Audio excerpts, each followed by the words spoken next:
Yo, once again, we back. This is with Just a Messengers podcast. Of course, I'm Mo. I'm Mike. You know we can't do this without my dog Drew Money on the boards once again. How y'all feeling? Feeling good on this rainy day, man. It's cold ass, wet ass, rainy morning, man. We good though. Yeah. We in here, man. Got a friend of the show back in the building, my dog Jorden. Long overdue. Long overdue, man. Long overdue. How you feeling, man? Good, man. Good, you know. I see, man. I see what's going on. You know what I'm saying? It's time to handle business today, though. Yeah. Yeah, 6 o'clock. Already. Yeah, man. It's been a long time coming, man. Hey, no other errands getting ran today. I'm gonna be in the crib. I feel you. I might be putting on eye black like the dude from Little Giants. You don't know. I might I can dig get it. a little headset. You gotta hold your team down, man. Hey, man. Win, For lose, sure, or draw. for sure, man. And shout out to your podcast too, man. You started. When did y'all start your podcast? Over the Hill podcast, right? Yeah. I can't remember when we started. Like, it's been like 2 months. I think we got like 15 episodes.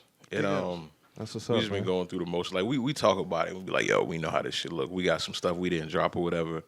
But we feel like at some point it's going to be like we can look back and laugh at that shit. But Yeah. it's fun. You know what I'm saying? Talking shit, getting jokes out, discussing everything you see in the news and whatnot. But yeah. But y'all shit fire though. Like I was watching Mez talk about his gambling problem this morning. I saw Mike Mez and Mo talking, and I said, man, they about to corrupt this nigga. Nah, Mike got a level Mike, here, man. Mike discipline. He ain't getting there. He ain't getting in that mix. Don't be like us. Man, I see niggas be the over for the Kansas City and Jacksonville game was 48. The shit was 47. Niggas was tight. I lost like $50 yesterday. That's how they do you though. They'll get you like that. All in the game. Man, listen, dog. That betting shit. I see Mattress Mac. He just put $2 million. Smart man. Put $2 million on the Cowboys. How about So if he win, I think he get 4.7 or something like 700,000. that. Yeah. I made a little bit. He It showing wasn't off with the cash, Mattress though. Mac money. I mean, the Astros got him right though. That's what I forgot that he went big on the Astros. That when was they a few came years through. ago, wasn't it? No, that was this year. That was this year. The This year. Astros won this year. He probably bet on them every year. So this probably been a lifetime thing for him then. Must be. I mean, He be showing off with the cash. He actually had the Oh, $2 yeah. million cash yeah, stacked up. he'll pull. Please, You he'll be he'll seeing the fly in, videos of he'll him with his fly in, wagon yeah. and everything. He Yeah. do a little hype video going Yeah, to yeah, the with his drop little- it Who he got off. at Texas? Yeah. That's why he only bet on Texas teams. So let me guess. He bet on TCU, huh? Yeah, Oh, yeah, he yeah. got spanked. He put up what? Didn't he put like $1 million on them or something? Yeah, like like 1.2 or something. Well, shit, he probably would have won like what? A hefty 5, amount. 6? Yeah, He would've came up. He He would've would've came Yeah, up. because they was heavy underdogs, bro. Quadruple that Heavy. or something. But them niggas got buried. They was watching that nigga Yeah. watch. They was That showing was him just watch pride. the game. That Like, was just pride. that He was knew. pride. We knew it was up. We knew. I don't know, man. It just seemed like these dudes. I mean, he an older dude at that too. So Yeah. he know what he doing, man. And he Mattress Mac, his business making money, so, you know, just a little hobby stash. Hey, man. Salute to him. Salute to others. That's just crazy how people can come up off like selling mattresses and they putting up millions of dollars Yeah, on sports. yeah. Like that's crazy. inspirational, low key. I go it's this one neighborhood I go on a test drive with and one dude one day was like, oh, that's my grandfather's friend house. He was a mass zip tie distributor. I was like, that sounds like a front, but the motherfucking house is huge. And I spoke to the dude, and it's like, man, that's the type of shit like white people get to make money off of. Like you was selling zip ties for 40 zip years. ties? And you live back here, all right, whatever, man. But he got waterfront property. Exactly. Got like a statue, got the world is yours statue in his grass and shit. But like, I mean, Mattress Mac, he probably from some small town in Texas, like the only show in town or whatever. Ain't no mattress firm, so probably got that good old boy money in there. It's crazy how you can legit bet on anything, bro. That shit is crazy. Oh, I ran up a couple bands betting on Korean baseball last summer. Like, I felt like a gambling addict. That's wild. Like I could Korean baseball, Mo. You know Bro. about Korean baseball? I've seen it on there. I ain't never bet on it before. I Yeah. bet on the Chinese basketball and shit before in EuroLeague and shit. Me too. And like the Korean baseball is easier because they're more routine. Like it's one dude, he be getting obliterated. Like he probably got like a 5.7 ERA. But they let him throw 100 pitches like every game. His line be like 96. I'd be like, yeah, let me take Omer or whatever the fuck his name is. But yeah, Korean women's like. But I know my lane though. I didn't lost some money. I lost a couple hundred in a day. But I'm never gonna be one of them like bet 500 on some. Nah, it gotta be like. It gotta make sense. It gotta make sense. Yeah. And then I wonder if you could bet on like Battle of the Bands or some shit. Nah, they wouldn't do. If they did that, if I end up betting on like North Carolina A&T, like I go to rehab, bro. That is crazy. That is crazy. Yeah, That is crazy. You can bet on the Battle of the Drum. Yeah, Low key niggas need help for betting on Fortnite players. Yeah, like, that's crazy too. Like, I'm not gonna lie. I had one morning where like with the Korean baseball because overnight I woke up I won like 500 or whatever. I did do like $20 on Twitch, but it still felt weird because it's like it's Twitch niggas. You know what I'm saying? It's somebody out cutting the line at Walmart and I'm putting my money on. That's crazy. That's crazy. This is weird. That is. You know. Hey, speaking of, I got a funny band story, bro. So this is like '08.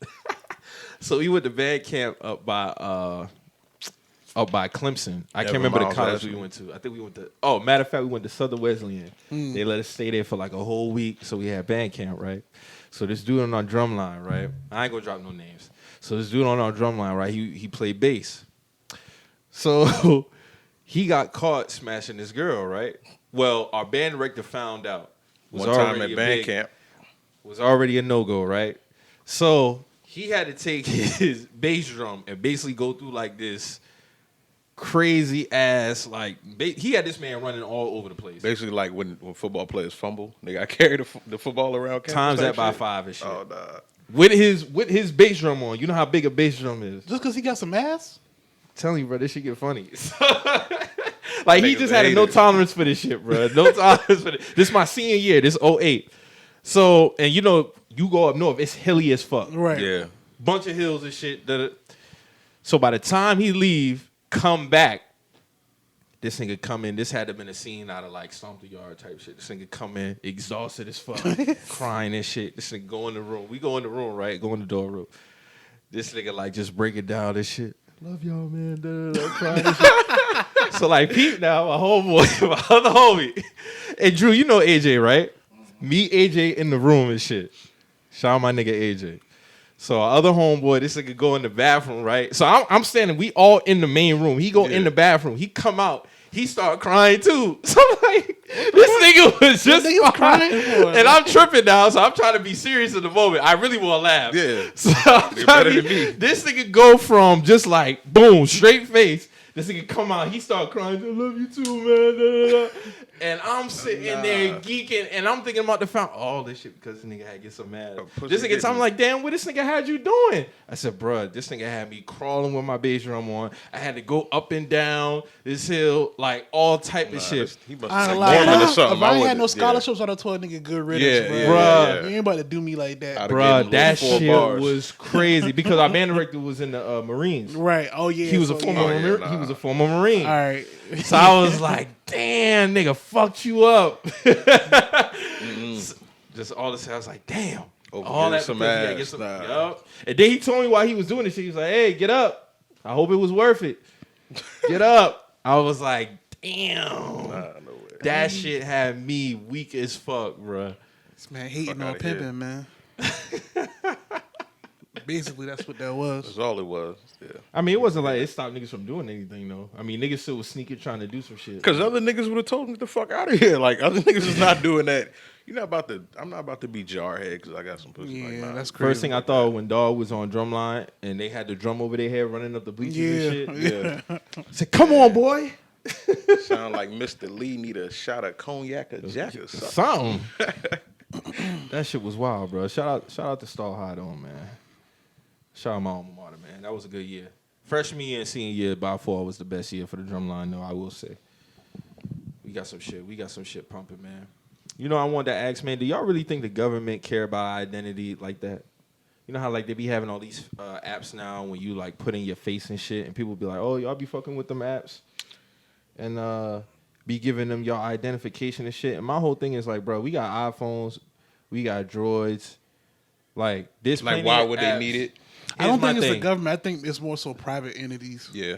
But here's my thing, because they do sell information, though. That's like a fact. Then AI and all that but you shit. use the Face ID to open a bunch of apps. At least I do. Mm-hmm. I use it to open up my bank app, Amazon, all type of shit. So my thing is, why would the fuck would they give a fuck about us now, bro? Yeah, that's what I'm saying. I don't think it's necessarily the government. Like, I think it's just more on some private matter type shit. Like private companies do that shit. So Yeah. So And like I said, it's probably tied to all the AI and all Yeah. the shit like that. But nah. But I'm not like paranoid because of it. Like they had the what you call app a couple months ago where people was like cartoonizing themselves. Yeah, People was like, the oh no, AI I'm shit. not doing that. Like That I shit wasn't was doing it hard. because it costed money. Fuck that shit. Like Yeah. you know what I'm saying? I got a social. Nigga, like some people got fingerprints in the system. Like, why you shouldn't be paranoid about that kind of shit, stuff. when you're but, first you know. born, they basically do that shit to your foot. Like, Exactly. you Yeah. come into this shit like So, that. yeah, Like nah. your birth certificate literally got your feet on there. I mean, right? first of all, you nothing but a number anyway. That's what Right, I'm saying. right. Like, By you're a number. technicality, you have a name, but you are nothing but a number. You look at your social security card; it has your social security number, and it has another number that's in red. Mm-hmm. That's how they identify people. But I just don't feel All like inventory. they really care about us on that type of level. Yeah, bro. nah. Like, no, I don't. That's the think case. They been had us Yeah. That's how I figure. as far as the government go. And I don't know, man. I just feel like these niggas. I think a lot of people would just be wanting to be a little bit too deep as regards to that because course. you got to think it's billions of people on this earth. You think they really care about each individual like that? To a certain extent, I say to a certain extent. Maybe with medicine, Yeah. Medicine, of course. That's a whole different. medicine. But as Far. far as that, nah. Because I mean, even post, I can't even say post because technically we still in it. I mean, you don't hear about it as like we did with the whole COVID shit, but it's people still catching that shit. But now it's kind of like, how can I say? I mean, it kind of seemed like we had a height of it as far as attention, but it's just slowly dwindling away. Like, Yeah. if you get that shit, you Shouldn't get get it. like polio at one point. Like, nigga got COVID? What? Like, you don't even see that. Like, players might miss a game in sports, and it's not like, oh my God, this nigga got Yeah, it COVID used to be a big before. deal. Yeah, before it was like the magic. They could be out a Like, week or some shit. And but they'll tell you like COVID like symptoms, but that just be it. Yeah, Like, he just yeah, that's gone. it. Like it ain't like the whole arena got to get shut down. Or Right. some shit Before like it that. was like, man, a game might happen on a Wednesday now because Yeah. two niggas got it. But yeah, COVID It was so a wild crazy to time. me how they had like no fans in the NBA. Like Yeah, That like one season, yeah. watching highlights now, you see highlights, people, highlights of the last 3 years or whatever, and there's always that one like sporadic highlight of an empty arena. You know what I'm Yeah. saying? It make you wonder how many moments like fans missed out on, like the Westbrook fast break dunk he did in OKC, Oh, like with yeah, like yeah, the yeah. crowd It went was crazy. no- yeah. Imagine how many moments like that fans got robbed out of because of empty arenas. They started bringing their fans back in 2021 finals. Well, they Yeah. was in there, but they had that little. it was like the separation. They had like a Yeah. little cover type Yeah. shit to go over the first section of the seats. Yeah. So the fans were sitting like in mid the and back. mid row and up. Yeah. Then They at were one point rolling you had up. to buy like 2 tickets and shit if you wanted to go to a game. Yeah, because Couldn't buy one, yeah. you had to That was crazy. It's funny if you go to games and you don't pay attention. A lot of sites still default to 2 tickets. A lot of people don't know you can still they be getting their money on like seat. Yeah, and all you that gotta shit. actually go in the you gotta quantity and actually change hit it. 1 ticket. A lot of places they act like you still got to do that. I'm pretty sure some niggas done doubled up on tickets for no reason. Oh, for sure. Yeah. I mean, somebody trying to get some shit off on game day anyway. But I did notice that one time because I get my shit through Vivid. I get my shit through Vivid Seats, so I did peep that shit one time. So or they have it to where that's the only quantity that you can get Right, for that right, for right. that section or whatever or that Yep. row. But niggas at games don't care. They don't care.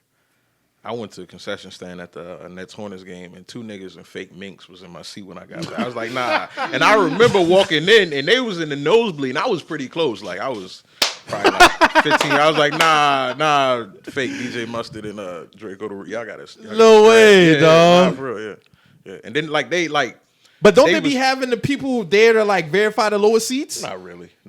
Like even in Jacksonville. Wow. But Jacksonville, when I went to the Cowboys game, that was a different monster. Cause like Jacksonville niggas are Jacksonville Jaguar fans. Yeah. Like it's gonna be a good 20 niggas with wicks and golds in every row. Like really. So I remember one dude was sitting in the lady's seat and I could see the husband like trying to tell us like I'm not about to tell this nigga move. Like we just gonna have to sit in 13 and 14 and he got that Nah, seat. I ain't going for No, that. no, I'm telling you, I saw some instances like that. Now I was in somebody's seat. It was an accident though, but like I moved over. But nah, like depending on where it's at, a lot of niggas they don't got nobody authorizing that shit. That's Especially wild, with the bro. fan Every base, game I've been no. to, them boy, if you sit in lower level, them boy authorize that shit, bro. Yeah. Damn, niggas Each tried your section. seats, bro. I'm gonna tell you right now, Jaguar Stadium did not do no type of pat downs, nothing. What? I'm pretty sure It was some burners in there. Man, let me tell you, some serial numbers. Y'all even went through no metal detector? Nothing. I felt Wow. stupid because I took a clear bag with like my power pad for my phone charger, my AirPods, and like some chapstick in there. And like the dude fanned me off. Like I tried to get his autograph or something. He was like, Get that shit out my fuck face. out of nigga. here. Like, man, and it was people walking in before me at certain venues. It's kind of discouraging. I'm not gonna lie. Nah, that is crazy. You know what I'm That is saying? crazy. Like pop off. yeah, depending That on is the. crazy. Let's say you go to a Giants Cowboys game or some shit, or Eagles Cowboys, Eagles Giants game, and they not them fans really don't fuck with So each that, other. No, they Like, don't. go left, That yeah. meme is true. They had the little shit where it was like this how niggas be getting these guns, and they had the white dude just Yeah, doing it, bro. let It them- Dog, was Carolina don't play that shit. They got Yeah. it to where you can't even bring a certain size bag in there. You got to go to the hotel like about 10 feet away and check your bag in. And that's what I was prepped for that. Like I got the clear bag. Like I FaceTime my wife. She was laughing at me and shit because it's like a little makeup bag. But I'm like, I'm not gonna, I don't got nothing to hide. Yeah, animal, But you got to go through all that shit. yeah, at one point too, it was a dude, the same dude that somebody was scared to check. Like somebody was like, "Let's go Cowboys," and dude told this old like 60-year-old white, "You better shut that shit up right now." Like in the thickest floor that he wasn't played. Like he probably don't know one rule of football, but he just Did he call him a fuck nigga? Nah, No, that's what they call each other. yeah, dog. he probably was on the verge though. But that Duval shit, they serious about that. But yeah, Mike, you was right about that Charlotte shit, man. I went to the Charlotte game, and they wouldn't even let me take my fucking vape in that shit. So Yeah, what they I don't did, play. Yeah. Damn. so I found there's a hole on the sidewalk, and what I did was I just broke my vape down and I put it in the fucking hole in the sidewalk, and I was like, yeah, if it's there, it's fucking there. Yeah. You know what I Nigga, mean? nigga hit it like some keys. Yeah, man. Came back and I'm like lifting up a brick, and I heard Drew. It was like somebody, like my homeboy ex-girlfriend. I was Right. like, Was this a leaving Hornets again. game? Yeah. I think you told us story Oh, before. yeah, yeah. I took a dab before I went to the Hornets game because I remember you saying that. I was like, I'm not gonna be able to do that. Yeah. I'm trying to. Charlotte don't play that shit, bro. They do not play. No. Damn. You go no, through the not. metal detector. Yeah. The boy check bags, whole nine. Yeah. They do not play, bro. At You not all. bringing nothing up in there. Yeah, you ain't getting shit off in there, bro. Jacksonville, probably a nigga in there like Blizzard from Juice with a Word. pump under his jacket, bro. It Word, was real. though. It was real gritty in there, man. Because how they have it set up is when you go into the stadium, they got the check bags and the metal detector right there. Then you go checking your ticket. Yeah. Yeah. So it was. Yup, that's how that shit be, bro. But I'm telling you, man. I Some think just stadiums. post that shit, man. It's just been a lot of heightened shit going on. I mean, but I can't walk into no Philly game and they ain't checking shit, but bro. that's That's probably wild. what it is. Like they probably think like Cowboys, Jaguars, whatever, but they know like who they probably couldn't do it with. Like a Chicago game, Chicago Packers, something like that. Like they, Yeah, that'd be crazy. you know what I'm saying? Yeah. Nigga bring a blicky up in there. They can say some slick shit and then I mean, they should do the same in Jacksonville. 'Cause they got Word, Yeah, that's just Jacksonville. That's why I was I feel shocked. they should do it anywhere. Yeah. I don't give a fuck what Word, game it that's is. what I'm saying. It's 100%. Jacksonville. Yeah, like I Duval. walked through and I was like, all right, like where's the second tier security? like I'm by the pretzel man, bro. Like I could walk up the stairs and I'm in my seat right that's now. crazy. But yeah, That's yeah. crazy. I feel like years ago, because I mean, I remember going. Whenever I go to a Coast game, it was always in Jacksonville because we play them twice a year. But it was like, yo, bro, I feel like that security has been the same laid back fucking security Yeah. since I've been going to games, bro. Yeah. But I mean, you talking like since 06, 07. They just getting their 15 an hour and going home. Yeah. Damn, they don't give a fuck. They truly don't give a fuck. They got dope fiends doing the parking. Like, no. for You can real. park right here, Bro, and like, I thought I got scammed at one point. I just didn't realize where I parked. But like, it was like 4 different people directing you. If you paying Cash App, you paying Venmo. If you paying card or cash. And it was probably 8 teeth combined between all of them, bro. And That's crazy. They was all, My they, God. they was That's certified employees, bro. Gotta So that's love on average Jacksonville. 2 teeth a person. Bro. Yeah. Y'all niggas crazy. That's wild, bro. You say 4 niggas and 8 teeth total. Somebody probably had none. Somebody had 4. You know, with 30 points a game to bring the team average up. You know? That's wild. No, Duval. hell no. I can't imagine no shit like that. That'll make me Yeah. cringe, actually.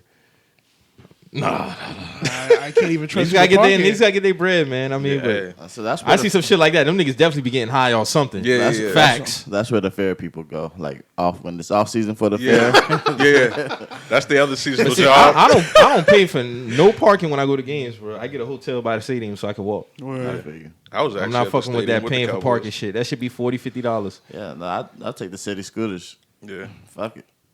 I'm everywhere that on the too. city. I'm everywhere on the city scooters. I love them shit. I think I paid like 15 or whatever, but it was my hotel was like 2 miles away. So City scooters for but real. Yeah. Shit. I would have found a promo code. That Something. first ride would have been Yeah. free. You know what I'm saying?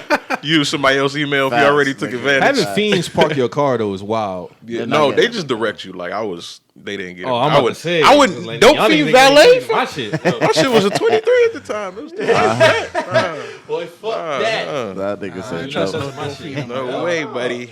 You're not touching my shit. A white man did hit my car though. You He did did. tell me about that. Yeah, I And then he didn't have to use like, bro, we could just go ahead.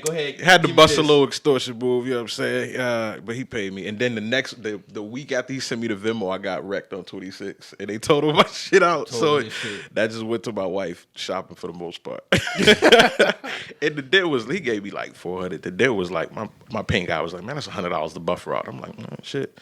On 26, 7 cars, bam. Ain't even, whatever. That's nuts. Yeah. Yeah, it was wild. I would expect Jacksonville to have dope fiends directing traffic though. I would. I would. And if And if the absolutely Raiders are respect still in Oakland, that. Yeah. I would expect that too. Pretty much every state. They just put stadiums in the hood. Like, Yeah, they do. That's I the was about funny to say part. that. Like, they do be in the hood. Should be in the hood, so let's expect it. it'd be a back to green aerial view right next to the I mean, best team in the Citadel. league stadium. Yeah, the Citadel. Citadel's right in Yeah. the middle of the hood. So Dog, Green Bay Stadium is literally right next to a neighborhood. Yeah. Like literally right next. No, the it's boys can like walk. yeah, like somebody The boys probably be cooking out, and then the stadium be like. they literally probably right be there. playing catch, throw a football over the gate, and it's in the parking lot. Of It's in the parking yeah, lot. yeah. that's wild. That shit right next to the neighborhood, bro. That shit. I had a teacher that told me when George Bush came down here in like 2004, he was in like some motel by like back to green. Like they didn't even put him in nowhere nice. And That's probably to throw niggas off though, but that do make yeah, sense. yeah. Because she was like, yeah, they had she knows somebody who worked there, and like Secret Service had a stack of like every employee down to the 70-year-old janitors, like his whole history or whatever. But yeah, put him right back to green. That shit wild. George Bush from the West Side. Damn, George Bush on the west. Yeah, man. Bumping Dino. He definitely would have ran into some fiends around there. Facts. But hey, like Mo said, it's probably just throwing niggas off. Speaking Yeah. of fiends, though, this nigga Young Thug, man, got caught in court trying to get some shit off, man. Truly humble under God. Truly humble under God. Man. Man, look, once the Rico caught, no need to rebrand. You know what I'm saying? We know. If you was gonna do You that, don't that need would have to do been acronyms. 2012, 13, 14 Yeah. type shit. Yeah, that Rico was preheating that 400 for quite some time, buddy. I think it just made it worse for himself, man. Yeah. They trying to say he relapsed him back there, so he needed the drugs. He gonna try to use that in his case. I saw somebody saying that because if you look at him when he arrived at one of his court dates last week, he had a limp, so they were trying to say he needed for pain or some shit like that. Nigga, And I'm like, please. my nigga, like No, you're just a fiend. that sounds good. Yeah. Nah, fuck out of You here. have a drug addiction, bro. That sound court good. Like when the lawyer be like, yeah, my client, his parents were in and out of jail as a kid. Yeah. Like man, That's all he knows. yeah, he had great grandparents though. Like you know what I'm saying, he spent most of the time at their house. Why is that? Shut up. That's out of pocket. I just when I saw that, I was just like, all right, man. Like, Yeah. let's go ahead and get this over with. Yeah, like I said, I think that's a subconscious throwing in the towel. Like Yeah, ain't it's nothing. over. There's nothing you could do to make this trial better. Like, I mean, I think the lawyer did get some evidence that the DA or whatever was like pressuring some of the witnesses or something like that. But that case is what it is. All it's gonna take is one conviction, and he getting 20, 30. Yeah. 30 something. That's Cause niggas still harping on he only got 8 out of 65 Don't charges, matter. but Yeah. them eight charges hold so Right. much weight. Like we done seen know a what I'm nigga saying? shoot 6 times, and that's 6 3-pointers. Got 18 points. Like I said, them charges might give him some football numbers. You never know. yeah, Or you do know actually. I think with Young Thug's situation is just goes to show, man, you're gonna be held accountable for your actions, man.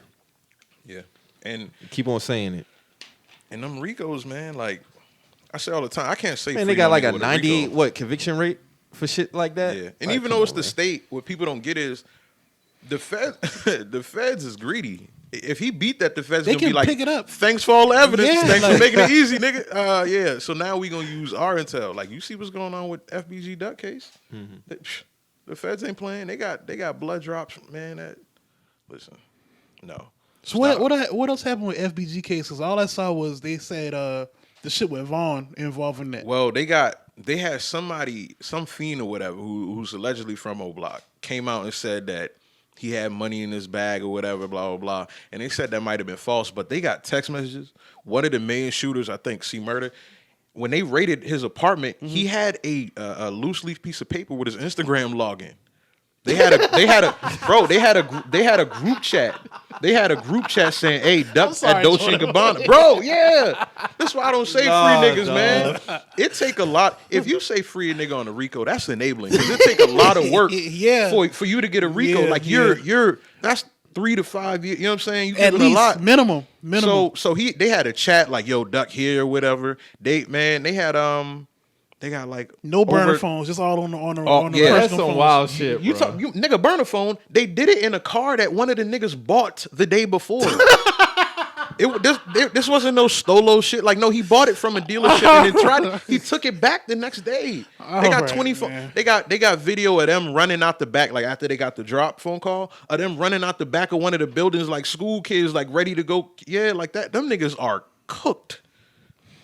Like Fresh Prince of Bel-Air, burn up the kitchen, cook. Like, them niggas are done. Yeah, stop playing with these people. Because all I saw was the shit where it was like they were saying like Vaughn had upped the price and all that other shit, and then he actually.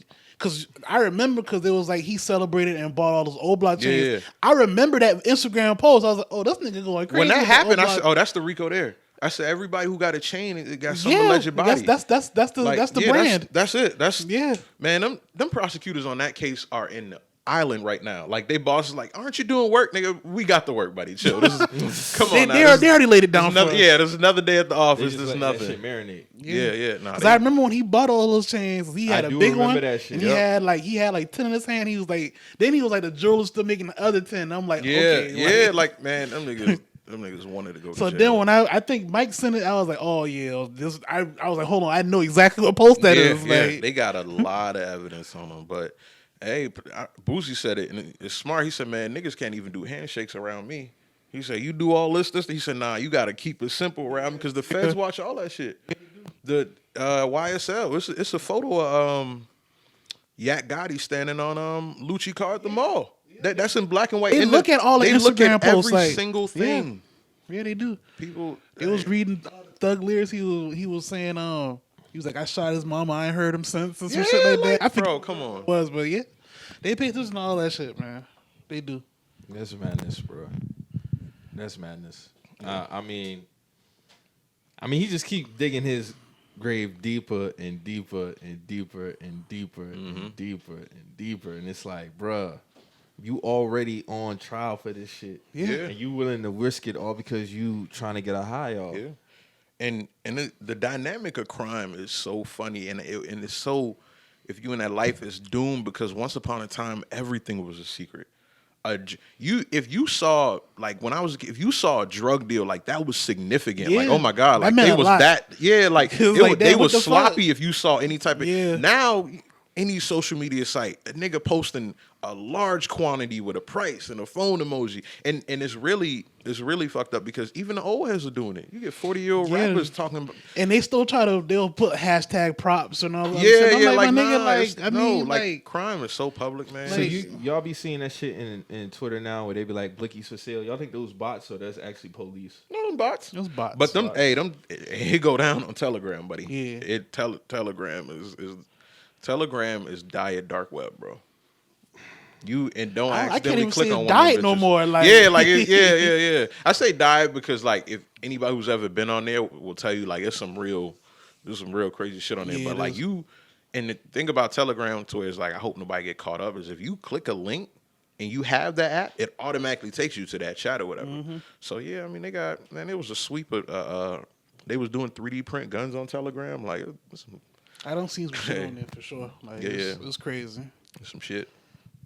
Y'all Keep see your nose that? clean. Y'all see that one dude whose wife was missing, and then when he went to court, They was reading out his Google searches. Oh yeah, he was shaking his head like it was real specific. He was how really to decompose a body. Yeah, how to decompose a the body. first 24 hours, and Can you separate limbs? Yeah, limbs? limbs. And I was like, yo, what? Like, Hey man, Guilty as fuck. mashed potatoes couldn't have been that weak, bro. You could have just divorced the champ. Nah, man, It ain't worth your life, man. No, That had to have been the stupidest shit I ever seen, though. That right there didn't make no sense. when they read the first search, I was like, oh yeah, let me just go ahead and keep scrolling. Yeah. He's done. Like, that, and it was a dude who And it was like 10 searches. it was a lot, and they were all specific to decomposing and cutting stuff getting up. rid of a body, all type of shit. he did that shit. Yeah, he cooked. Yeah, he just sitting there shaking his head like First it wasn't plea a deal. shaking the head like Yeah. I'm caught. It was like, oh, that ain't me. Yeah, Like that's how he was shaking his yeah, head. it Like, was. Nigga just sitting there. Gotta Like, First Yeah. plea deal they throw he better take. Just he ain't got no offer. Like 90 years, cool. All right. Like, well, you know he how ain't that getting play on a off. nigga mental here, and you get 90 years, bro, hey man, and you know you're not living 90. That's fucked up. But I hear they do that shit on purpose though. But when they be handing down certain sentences, how the fuck are they gonna get 147 years, man? shit, they the whole double life shit. Like, Yeah. like what the fuck is double Yeah. life? Like, what is come that? on now. Nigga, I'm not living 1 to 148. What we doing? Y'all But don't have no shit, control of me after I die the first time. Some of them probations just as cruel. Dude on the wire cell case, 30 years probation. That's what I'm Yeah. saying. These niggas get 25 years Nigga, probation, what? 30 years probation. That's wild. So 18 what years the fuck probation. can what He the gonna fuck? eat an edible in 40 years or 20 years and be like, mother. You forget 3 how years long you been left. on probation. Yeah, like, nah, that's crazy. That's crazy. A lot of people say it's worse getting on the probation though. Depending on who you are, like if you like don't drink, don't smoke, you're not super social to where you out of bounds a lot. Like, it got to be annoying to have a bug in your back, but It's that and your probation officer too. yeah. Like some niggas might luck up. Like I be hearing rappers say like, man, my probation officer was a fan. You know what I'm saying? But like Boosie said, he was getting told he couldn't perform in certain cities with his, so it could fuck up your money, make everything tougher for you. I think it's gonna. Matter of fact, I ain't even gonna say that. I think niggas still gonna be on that type of time as far as rap. Niggas ain't gonna care Yeah, no, because their bottom line is getting money and getting touches from the women and shit like that. Too far gone, bro. Yeah, niggas is too far gone. There's with that gang there's not shit. even individuality in rap no more. Everybody chains look alike. Like niggas, there's not even a limit of all right. I'm not gonna like emasculate myself that much. You starting to see street rappers with fingernail polish and shit like that. I really don't which understand the if that's their fingernail polish business, shit. cool. But like, there's no like you don't really see That's anybody why players saying, doing that. "Yeah, we putting our foot down. We not doing this. Whatever it is." No, rappers still with it. You know why? Because I feel like when it is like a certain thing that niggas be like, we're not doing, you know, like the virtual warriors come out like, oh, like you guys, Yeah, but you'll talk about killing guys. Yeah, you know what I'm saying. You know what I'm saying? Like yeah, that's when a nigga say, "Oh, I'm not doing this because it's feminine." Oh, but you do this and that. And Yeah. So why not? Why not? Yeah. So, Even if anything like that, like with the jury thing, like at some point, all that jury got to be stupid. You know what I'm saying? Like, and there was waves in the 2000s where like T-Pain had the big ass chain Right. and Nori had the Newport, which was embarrassing. That was a real low moment for us. But like, there's no let's dial it back. Let's be this way as a nah. It's just a free fall. There's nothing. Speaking no of, organization. so you remember that post I sent you about the girl? She was talking about the gatekeeping in rap and how that was No Name. that's who that was. Yeah, That was her. that was her. I'm not even surprised now that you say that. I'm not even surprised. But she basically just talking about how we don't have no control in the shit. White people, they profit off, the whole nine. Basically. Well, And, I look at it like the whole gatekeeper thing, and I said it on the podcast before. It's like, I always say, man, you your own gatekeeper. yeah. It's no universal because at the end of the day, as much as that shit sounds good, the bigger names, the higher ups, Yeah. the most popular rappers, I don't feel like these niggas want to come together, have the quote unquote the union. But they talk about it though. Because like they keep talking about like her biggest thing was that's what it was. White people are the biggest consumers of music. I'm not surprised. First of all, they outnumber us. They like 66% of the population. And then to their credit, they're not afraid to support. They're Right. not too cool to support Yeah. anything. Right. So I'm not. They don't think it's surprised. dick riding to No. fuck with a nigga shit. Yeah. And honestly, I look at it like this. This is what we wanted from rap. Yeah. We Yeah. wanted rap to be global. Yeah. So That's I'm not what- mad yeah. at the consumption. Yeah. Yeah. Now, us not running it, okay, cool. But That's not on guys like us. No, That's what I was saying the other day. I was like, you talking to the wrong people. Yeah, you know who it falls on too, and this is not like a gender war finger pointing, but a lot of times women are the worst gatekeepers. When they talk about meeting strangers in the that time I partied with this drunk girl. You was sissing and childing her and all of that. You was giving her the lingo. They do a lot of that. Yeah, they go to those. And then when the white girl at the wedding with all her other white friends rapping Young Dolph, that goes viral. They go viral now. Niggas, why y'all niggas will go to a club and be cool in the back, sipping drinks, trying to holler or whatever. They might bob their head to music and stuff like that. But it's women in the mix partying with whoever. Who do you see more often than not?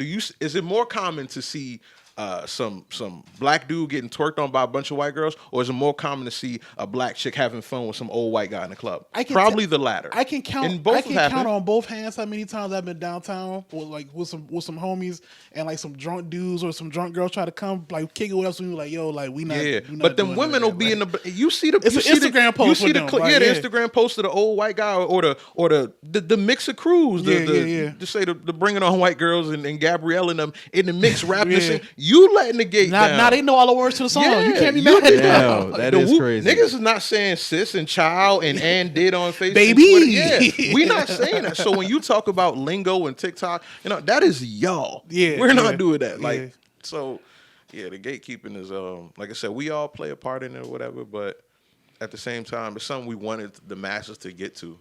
Like Mike said, bro, like it's not the consumption, because I always felt like when it comes to the culture, like anybody who come from this shit should be able to make an earnest living off this shit. So I'm not really trimming off the consumption, just the ownership. And when like Mike said again, like when like the higher up niggas, like people who can inspire some real change within the shit, as far as like making sure the shit stay within us. When I can visibly see that all they doing is just talking about it, I mean, what do you expect us to do? Like, you know what I'm saying? Like, it's not on us. It's not on us, because the niggas who got the real money, or at least we think got the real money to make some changes, like they're not trying to really do that shit. They just talking about it. And I think honestly, it just boils back to, and there's nothing wrong with it. I think a lot of people, and I say this because this word can be negative and positive. At the end of the day, a lot of them are selfish in terms of, what their goal is when getting into rap. Yeah. A lot of them just care about getting money, taking care of their family. Yeah. Their fight is not for, to keep black culture intact and all that other shit. And that's cool, but I only feel like that shit is just talking points. Yeah. It's kind of, what it's kind of like when you talk about NFL vets who got these medical bills and they don't have nothing. Like Refrigerator Perry was going through it at some point. Like, the NFL could hit him off or whatever, but like, one player could get some dude off right. You know what I'm saying?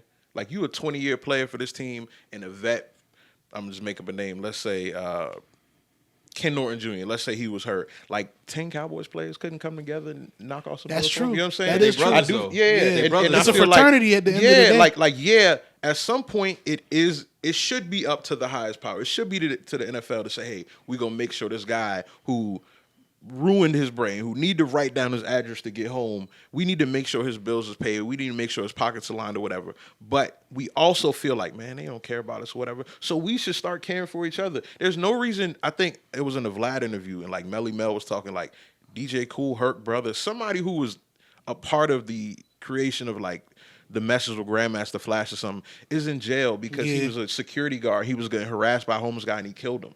You know what I'm saying? Like, there's no reason that guy should have to be a security guard. Yeah. There's no reason that Jay-Z couldn't say, hey, nigga, here's 30 grand. You know what I'm saying? Mm-hmm. There's no reason for Wayne to say, hey, nigga, here's 50.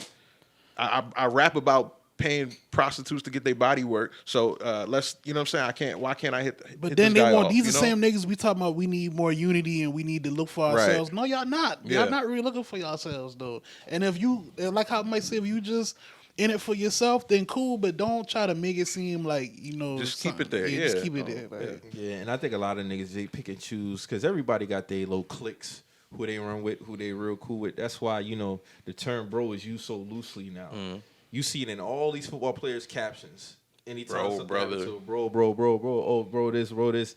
Well, like Jorden said, if somebody, we post retirement, it'd be nice for the NFL to do that.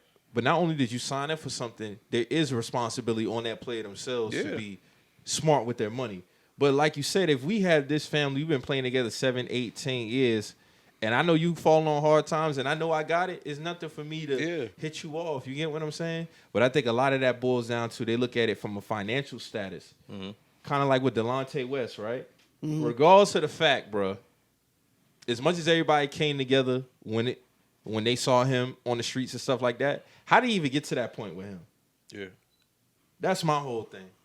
How did he even get to that point? Nobody could have, like, Delonte West had absolutely, like, aside from the shit that we know about Delonte Ford mainly, he had no friends in the NBA. Yeah. Yeah, that'd be crazy. And it's I mean, Mark Cuban's a real one for still looking out for him. And that's he was the one to take the lead. Yeah, and he still he is never too. even played for his franchise. Yeah.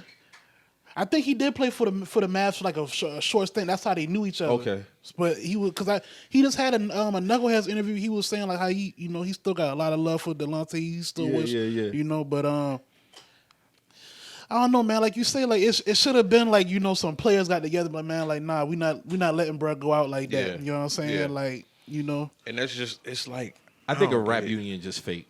Yeah, no, Like the rap union fake. The rap union shit is just fake, man. That's how I look at it. And I don't think it's nice not to think gatekeeping is like gatekeep. They keep talking about gatekeep, but y'all pick and choose when that shit applies. It's every time like how many times like nigga, this shit's so funny. Like you brought up the white girl rapping the lyrics. Why does that get a rise out of us that a white person knows some words to a rap song? that shit shouldn't be a rite of passage for them. Like that's You get what I'm saying? like that's how people look at that shit, and it's like, oh yeah, they'll be like, oh yeah, well Katie down. I'm like, nah, Katie not down. Yeah, She just and know that cookout shit. That I've been cookout saying, shit, like this. y'all shit was is, playing them cookout games in 2013 and 14, and they coming back with they invite. They come back to redeem them shit. Remember? And now y'all don't like it now. Yeah, no, y'all was giving them out, and they back with their RSVP, and that's what it that is. shit fake, bro. It's just too much. At the end of the day, a lot of these artists, executives are just about getting money at the end of the day and take care of their family. Yeah. That's it. And I'm not saying you owe nobody nothing, but we could kill all the extra shit. Yeah, like we just kill all the extra. Y'all ain't really down for no gatekeeping. Y'all talking all this black shit, and then like when the camera stopped rolling, the meeting room looked crazy. The meeting room looked crazy. Like that's all I would really say. Y'all meetings be looking crazy, bro. It's just like when I remember we started talking about this 2017-18, even like down with Bleacher Report. How they used to always have all black movies, cultural references with sports. Mm-hmm. Or the most trending rap thing at the time. They attach it to. We all know where they get it from. They get it from our section of Twitter. You did not see Soul Food. y'all39-year-old writer didn't for see that. Bleacher Report. Yeah, like where these... They be on Black Twitter heavy. Yeah. Like I remember when the Cowboys beat the Vikings and they had because Kirk Cousins was doing the chain thing and they had Micah snatching the chain. Like, all right, Friday's very mainstream, but I'm pretty sure it took Black Twitter or some 28-year-old black intern to be like, this is what we doing. But then that's the thing. They like, keep the shit on the leash, man. Yeah. But they won't even credit that intern. They won't even credit him. He got to go off and be like, hey, this was Marcus the intern. That's what I'm saying. You'll see that sometimes. That should be crazy. I don't know if I asked this last week because do y'all think a lot of them rap pages on Twitter is ran by white people? No, Rap House TV is ran by an Indian guy. The one where it has the black, it's like black and red or some black shit. and red. I blocked that dude went on. He went on Instagram with some Indian dude. Most of them ain't ran by. Daily Loud is ran by two white dudes. Yeah, it's French pages, all that type of shit. And they be posting like detrimental black shit too. Like they showed the shit that made me block Daily Loud was they had post. It was like ops catch man and his son. They throw the son in the trash can. I was like, oh no, I'm not. The lingo don't even be neutral no more. Yeah, it's like what? It's a dead giveaway with it be try hard. It's like internet. It's try hard. I was like, nigga, nah. Like I'm not even. Nah, we blocking that shit there. Like. You know what I'm saying? So Say Cheese was ran by a black dude though. Yeah, right? Sean Cotton, black dude. The only internet little shit that I do fuck with is Ox God. Cause they'll post like throwback shit. They don't get into none of that like cheesy shit. I remember that page started like around 18, 19, something like that. Might have been before that. Shout out to Ox God though. Yeah, they follow back. I don't care if they black or not because they don't be on no other shit. Nah, they should be like keep it respectful. It's respectful. Yeah, it's respectful shit. So like I wouldn't even And that's like when it goes to like gatekeeping, like a controversial topic is like Vlad. a lot of people don't like Vlad or whatever because I conduct his interviews. But I'm like, these niggas go sit down with They him. go sit down with him. Not only do they go sit down with him, but other niggas will interview and they not gonna ask this street rapper something about when he was 12 years old and he got in an accident and it changed his life. They gonna ask about and it's unfortunate, but I won't say a lot, but some black media will ask more about the street shit. Yeah. They will ask more about the nonsense. Where Vlad is gonna sit next to somebody with tattoos on their face and ask them about childhood trauma. Yeah. Or they'll sit At down least with at Vlad. least figure out how they got to that point. Like, yeah. We'll get cool stories out of Vlad, and then you hear Vlad said, I forgot who it was, but he's checked with cops to make sure something he's putting out is not incriminating. Yeah, he said that before. Yeah, Mob James, the blood dude from Cali, he's helped him get his daughter out of foster care. He paid these guys. A lot of these old dudes who be washed up. These former drug lords will admit, like, I have nothing, like the houses I left or whatever, and Vlad will hit him off with a couple stacks. You know what I'm saying? I can't be mad at that guy. He's coming into our culture and giving us content. That's how I felt about Adam 22 at one point, because people would say, like, you know, he a vulture and whatnot, and you know, my feelings might have changed from him as of lately, but he gave a lot of black dudes a platform and a lane to make their own shit. So even if they was to leave No Jumper, like, they got their own entities popping. So it's like, you know, I think the downside with Adam now is, like, it's gotten so Cali based. Like, you shouldn't be having these. Like, he got a host from somewhere, and he'll have a guest from another hood, another gang set that have been mortal enemies for 40 years, and he'll be throwing, you know what I'm saying? Like, don't do that. Like, if you're going to have that street element or whatever, but you still. But on the flip side, niggas squash the beef, though. Yeah, some on of the them flip squash side, it, like, you know, but, like, yeah, that's the only, like, downside to him. I think like the furthest out east person that's on No Jumper now is Flacco. He from Dakota. Yeah, so it's like it's all West Coast niggas. You know what I'm saying? Yeah. Like, that's my only gripe. But I mean, at the same time, it's based in California. That's exactly. So, you know, I can't really, you know. I think there needs to be an honest conversation about the artists, and this goes across all sports, rap, artists, and media members. And I side more with media members in a lot of these cases because the artists, of course, they're going to be the winners in terms of the general consensus because they're the artists. But I feel like a lot of times, like, some media members get the bad end of it because they might not have done what the artist has done. They might not have been a rapper. They might not have been a singer. Or they might not have been a basketball player. They might not have been a football player.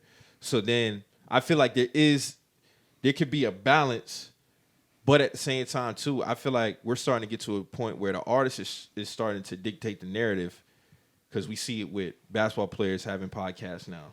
You know what I'm saying? Former rappers having a podcast now. And there's nothing wrong with that. You're not wrong. There's nothing wrong with that, but they're trying. I do see a trend of them saying, "Oh, like how Draymond be like the new media." Yeah, there's a tone with that. You get what I'm saying? Right. And it's like, okay, our word here, y'all down here. Yeah. We're taking away. I'm not saying some media members don't create certain narratives and stuff like that. But at the end of the day, if we was to just have basketball, football, and, you know, rap music, R&B music, all this, and more so just rap, and nobody was covering it, where would we get the stories from? Where would we get the like what's going on with this, that, and the third? Because I feel like the players are too. The players are not always right. But this wasn't always a problem though, because like you say, like there's always been people covering these shit every lane. That's how I'm saying. So when did it become like a major problem? Because like for people not in that lane to do it, when you got around 2010, 11. Yeah, when you got to the point of people. You had the LeBron hater characters on networks. You had the pro LeBron guy on networks. You had guys who defend Kobe, the Mike guy. When it became like people had identities and biases and whatnot, that's when it became a problem. Because like the new media shit, I think that's cool. That's dope. But at the same time, when you watch these podcasts and they be saying the knuckleheads, they say the first dude to bust their ass. I like shit like that. Yeah, they tell you it was Dan Marley gave you 35, and now they going on for 5 minutes about how Dan Marley was that dude. It's like, man, everybody can't be that dude. You might need that Skip Bayless or that Brian Windhorst or Michael Wilbon to say no. He wasn't as good as I know y'all respect y'all and y'all got an internal belief, but we got to keep it real. I be 50-50 on that, Jordan, because it's like it kind of kill a lot of narratives that these dudes weren't playing nobody back then. Yeah. But I do get what you're saying. No, everybody wasn't like 96 Jorden. Like you know what I'm saying. Right. But I do respect it because those dudes are actually there. Exactly. You know what I'm saying, and it showed like everybody wasn't a damn appliance. Yeah. And I'm with you on that because I feel like that. I don't feel like everybody back then was plumbing. Yeah. The reason why I don't like it is because a tweet I saw from Chad Johnson a few weeks ago when he was like, I can never be in media because I'm never going to talk bad about a player because I played and I know what it's like. So I said, hold on, time out.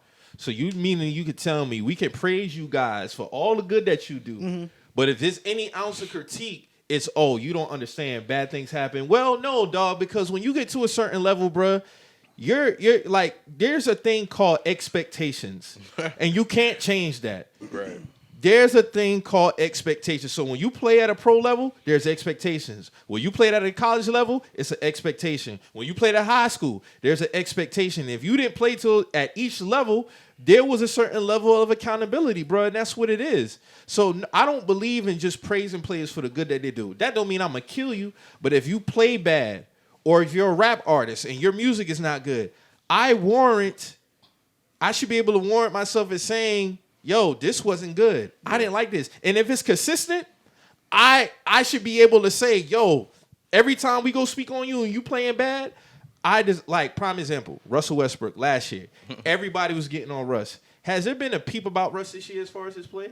In a bad context?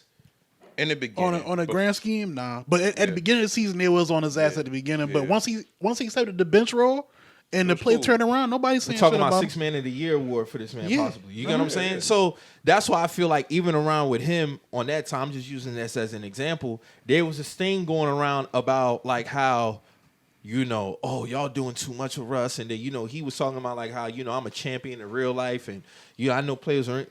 I don't like when players get on this thing about when they play bad, they can't be talked about. That really be my main thing because I think that's what centers around the whole new media as well, too. It's like, okay, no, we're going to tell you why this happened and why it didn't go this way. But when you play good, it's no argument.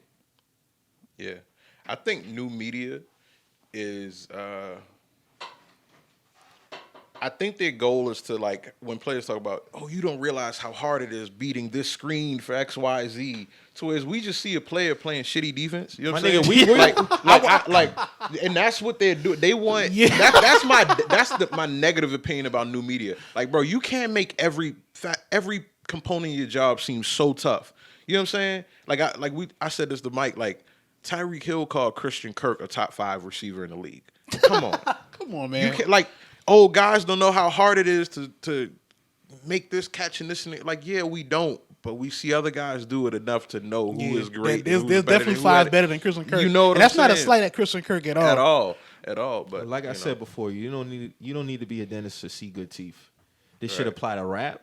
This should apply to sports. At the end of the day, bro, people are warranted to have their opinions because of what you see and what they put out. Like, there can never be a time where I'm sitting here watching the game and there's something literally right there, but then I don't speak on it because I'm not a former player and I don't know how it is. Like, no, bro, if you playing bad, you playing bad. And like Jorden said earlier, everybody wasn't good, bro. No. But that don't mean it's an indictment on you as a person. Yeah. That just be my biggest. I hate because you being manipulative, bro. And I don't like that shit. Don't try to make it seem like a nigga talking about your personal life because you didn't pan out at a level that you was expected to play at, bro. Right. That do happen sometimes now. If LeBron James would have just said, fuck it, I got my $90 million contract, what we would have said? Oh, yeah, he was a bust. Mm-hmm. And that's what come with it. That don't mean you didn't take care of your family. That don't mean you didn't do what you're supposed to do in the community or whatever the case is. But in between the lines, bro, you didn't hold up your end of the bargain. And people got to understand, get into the league, your personal goals is not the expectations. Your personal goals are your personal goals. The expectations are the expectations. They're separate. It's not the same thing.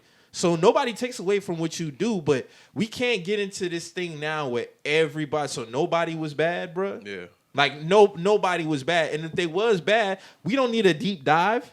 You was just bad, bro. Like, that's how I look at it, bro. So, yeah. All right, so we don't deep dive. So how long do niggas get ridiculed for not living up to those expectations?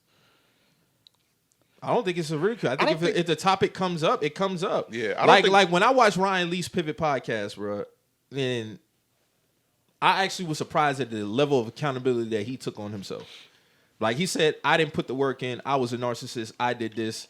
It wasn't nothing about the coaches, the players, Then when I see other people podcasts like Marcus Russell and Kwame Brown, it's it's a lot of finger pointing, bro. And it's like, bro, at the end of the day, I get it. You had the bad come up story, but what about the good players who had the bad come up story? You get what I'm saying? Like the players that are bust, they seem to lean on this thing about the hard times, and I'm not discounting it, but. Okay, they don't think bro, about the guy that scored 20 points in the 7th season that overcame it. That's what I'm saying. And what about you still was a top pick. Yeah. There's levels of expectations that come with that, and you just can't run from that. My whole thing with the Kwame shit is because like I actually did see people try to discount what he's saying about real life topics based off him not living up to those expectations. That's why I asked, like, how long do a nigga get judged off that shit? Because not for nothing, Kwame ain't really been talking about basketball for at least 10 years before the shit happened with him and Matt Barnes. But here's the thing, you know what I'm saying? And it's like he been talking about real shit, and then Steven Jackson get on Instagram Live, be like, "Well, your life is dirt." Well, nigga, my life is more than just me not living up to expectations in basketball. Right. I'm doing some real shit in my community. So, like, you know what I'm saying? Like, and I ain't been talking about sports for 10 years now. So, it's like, that's all I was asking. Like, why, how long do a nigga got to be indicted for that? But that right there, I won't discount that. If you saying a nigga life is dirt, that's the shit I'm talking about. That's what he said. Like, he went on IG, he was like, your life is dirt and all that other shit. And I'm that's one person, though. On an overall scale, as regards to Kwame Brown, it's always been basketball related. And that just would come with it, bro. Like he said, when you say the word bust, that can affect somebody. Like, if they go start a football camp, they're not going to be able to talk to them kids or do nothing. That's not true. Jamarcus Russell has that. We saw that with Cam Newton, though. We saw that with Cam. That kid was talking about one asshole kid. I mean, but that's one asshole kid, though. But Cam is not a bust, though. But what I'm saying is, it could happen. That's all I'm saying. It can happen. Yeah. You know what I'm saying? So it's like that's why I've been asking, like, how long do niggas go? Because we all know Cam not a bust, but towards the end, Cam did kind of hit a real bumpy patch. So I'm pretty sure some kids probably looking at that shit like, that's not the same Cam. Like, I could probably talk to him about one. I think Charles Barkley, that's a wannabe. You know what I'm saying? So like, that's all I'm asking. Like, how long? Should there be a time limit on when you indicted for not living to his expectations? No, it's not if it's basketball, not if it's with your art related. Because I didn't know, because I watched the whole Kwame pivot. He was like, Stephen A. was going to high schools talking about him being a bust. Why? What benefit was that for? Like, what was that for?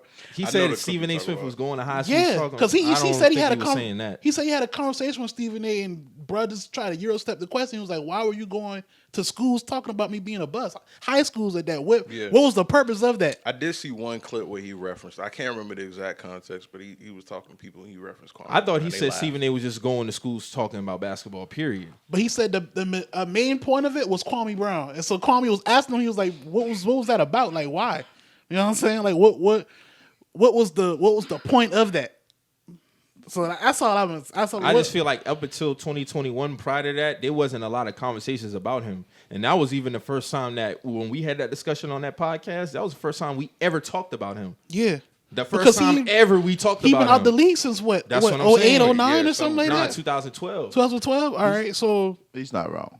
Kwame Brown's not wrong. Yeah, I didn't feel like he was wrong. Like we can agree to disagree on that. I mean, the man has been bashing him for years, bro, on his platform. Like, Kwame Brown. Like, you can literally go down a rabbit hole of when this nigga talking about this nigga for no fucking reason. The biggest bust ever, Kwame Brown. Kwame Brown. I remember it. So that's all I don't. Like, this nigga goes down a rabbit hole on when bashing he was calling him Kwame Brown, though, that's when he was still playing. No, he was not playing. This was as of like 5-6 years ago. As a matter of fact, I spoke on this on Coffee and Duchess. Like, it was more recent than those. He was out the league when this nigga was talking. But see, when we talk about bad players, those players get referenced. Jamarcus Russell gets it. Ryan Leaf gets it. Like, Kwame Brown wanted to make it seem like it's just black athletes that get that. He's not. It's not a black athletes thing. It's an athlete thing. Period. I don't think that's what he was going with, though, bro. That's what he said, though. He said you don't do that to white players. That's not true. I mean, but in the context of how he's been the stock of laughing jokes, bro, they don't bash white people like that, and that's facts. We don't bash Tim Tebow for not being as good as a quarterback. Come on, dog. They don't make. They was killing Ryan. I'll say that Stephen A. I worked with Tim Tebow. He's still like he make fun of like how you better he do make fun of him when he was on First Take. But I say Kwame Brown, the initial Pau Gasol trade thing is so notable that every time you reference it, it does feel like it's a trademarked. I will give it does seem like it's a trademark. I won't say bullying, but picking on them. But I will say like bust across the board do get referenced. Kwame Brown is just that name. And it's not just Stephen A. I mean, niggas have came at Shaq. Niggas came to Shaq mama. Shaq mama came to Shaq to tell him he needs to calm that shit down with JaVale McGee. Yeah. You see what I'm saying? Like it is damaging. Yeah. And so to say like he's wrong for that shit. Like, yeah, the nigga had a hard upbringing. So where's the line at? Because Shaq's mom also told Stephen A. Smith that she's not hard enough on him. So where's the line? Mike, what I'm saying is for the Pivot podcast of Kwame Brown, when he's saying like, hey man, this shit is damaging it's doing more damage than it's doing good, he's not wrong in that aspect. And that's just that simple. It's just that simple, bro. You can call it whatever, we can agree to disagree. It's fucked up. It is. For just referencing somebody as a bus. Not that. To the context of how it goes. If he's a bus, he's a fucking bus. If he's saying he meeting with city officials and that shit affecting how he get his point across and trying to help the community out. That's not what he said, bro. He said he literally did say that. He didn't. He said when he goes and he talked to city officials and they put in these programs, he said these programs don't work because I was in them programs. And why bring up nothing about bus? Why did he say? He said no. I know what he said. He said verbatim, he said sometimes if you say the word bus, it can affect deals. But if you are a bus, who wants to sign you to any type of endorsement deal? That just don't apply to the black athlete who's a bus. That applies to anybody who was a number 1 overall pick and they didn't work out, bruh. I remember the only shit he said about the difference between black and white athletes with the shit Gilbert Arenas said with the gun threat. Because he was right. I don't think Gilbert Arenas would ever threaten a white athlete with putting a pistol to their neck. That was stupid as fuck for Gilbert Arenas. That was corny shit. But that go to my point because like we just saw Shannon Sharp. You had all these words for these black athletes, but Skip just told you to shut up and put your glasses on, and you did exactly that. I think that's different. It's the same. It's the same shit. Y'all don't have the same energy with these white people playing in y'all face. But that's one instance. They done gotten plenty of screaming matches, and then you got to say a man how he interact with somebody at work. A difference between coworkers at work and a difference in like a guy in his personal life at a game, heckling that's two different things. And not to mention, it was a back and forth that was equal, and then it went there. Like, Shannon has gone off on Skip. You know what I'm saying? Shannon has had those moments. But this man just disrespected his whole carear, then told him, oh, I don't care, just put your glasses on. That was and wild. You did that shit. That was wild. But you go to this game, and you want to cause World War III at this game. Like there was a different malice though. Like there was profanity. There was rolling up in somebody's face. That's different. I feel like in that instance, like I think a lot of folks are making that how they take out their work differences. Like a lot of people will point to casters, even with Stephen A, where he's gotten suspended for saying certain comments or whatever, and they be like, "Oh, you didn't say this to." I think it's a different circumstance. Has Skip gotten out of pocket with Shannon, and it's like, "Hey, I wouldn't like." Nobody would have put up with that. That whole take your glasses off, put your glasses back on thing, whatever. But I think that is different from a clear. I don't think the Dylan Brooks thing was the same as Shannon Sharp and Skip. I just don't. I don't think so. Because even the "It's My Turn" clip where Skip is arguing, Shannon is in the background yelling at him, "Nah, you do that." Like they've gotten it. It just hasn't gone to that magnitude. But that whole ordeal was a whole other circumstance. And they use that as a meme now. The whole "oh, it's my turn" thing, but I just feel like I throughout history, bro, since we was a kid, it just seemed. I think it highlights also because I'm gonna put it in connection with the whole comedy thing. Like a lot of shit is just too sensitive now. We can't even call a nigga a bus. Niggas have made the word bus so fucking deep, and it's only applied to your profession. That's my biggest gripe. It only applies to your profession. And prior to 2021, there wasn't a big conversation about this man consistently. But if you're a number 1 overall pick and you didn't pan out, that's attached to you, my nigga. That's what it is. Jorden is dubbed as the worst player GM. It gets brought up every time. Free agency comes around. Whenever they sign a player, he giving them this. That's just what comes with it, bruh. That's what comes with it. And when I said even the last time about him getting bullied, he just said on the podcast he wasn't getting bullied. He said it's a part of it. All of that shit is a part of it, bruh. If you come up and you getting berated by the best player on the team or the top players on the team, that fucking comes with it, nigga. You're a rookie. You're the number 1 pick. He said Channing Crowder, he said Jorden would have did that to you. But as long as my check cleared on the 1st and 15th, I didn't care what a nigga said. That's what he said. Yeah, he I did. never So thought he was getting bullied on the team. Like that was more like some Twitter niggas was saying that, but no, I mean, he said that 2020 because that's why we talked about it on the podcast. He said he was getting bullied. That's why we had the conversation on the podcast, wasn't it? That's one reason why we was talking about it. Y'all was telling me, well, Mike, you can't discount his. If it's a difference between Charles Oakley and Michael Jordan. They 40 years old bullying the 18-year-old kid. Well, we didn't know. Yeah, we didn't speak on that at the time. But now since he clarified that on the pivot, then I mean we can't really speak to that because he clearly said he wasn't being bullied. But at the end of the day, all of it when you reach a second round pick is not going to get the same treatment as Kwame Brown, bro. That's really my whole point with this whole shit. When you get picked at a certain point, you're held to certain expectations. It don't got nothing to do with your personal life. That's my thing. That's why I asked, what's the expiration date to this shit? Because the nigga ain't been in the league 10 years now. Like, and he's in the sit. We're only talking about it because he came out and talked about it. That's really it. He defended himself. That's cool though, but don't make it something that it's not. When people have always when we was in school, listen, we didn't go to school together. When I was in school and we talked about Kwame Brown, it was about him being a bust. It was like, oh, this nigga life ain't shit. He ain't got shit going on. Nigga's a loser. No, it was, bro, you didn't pan out on the basketball court, bro. And that's what we always kept it at. I've always kept it at sports. Always kept it at sports. And I don't like how some players try to make it other than that. Just like with the Russell Westbrook thing last year when he said, oh, I know guys with rings who are miserable in real life. Bruh. And he said, I'm a champion in real life. Nobody said you wasn't a champion in real life. I don't like when they try to take critique and they make it personal.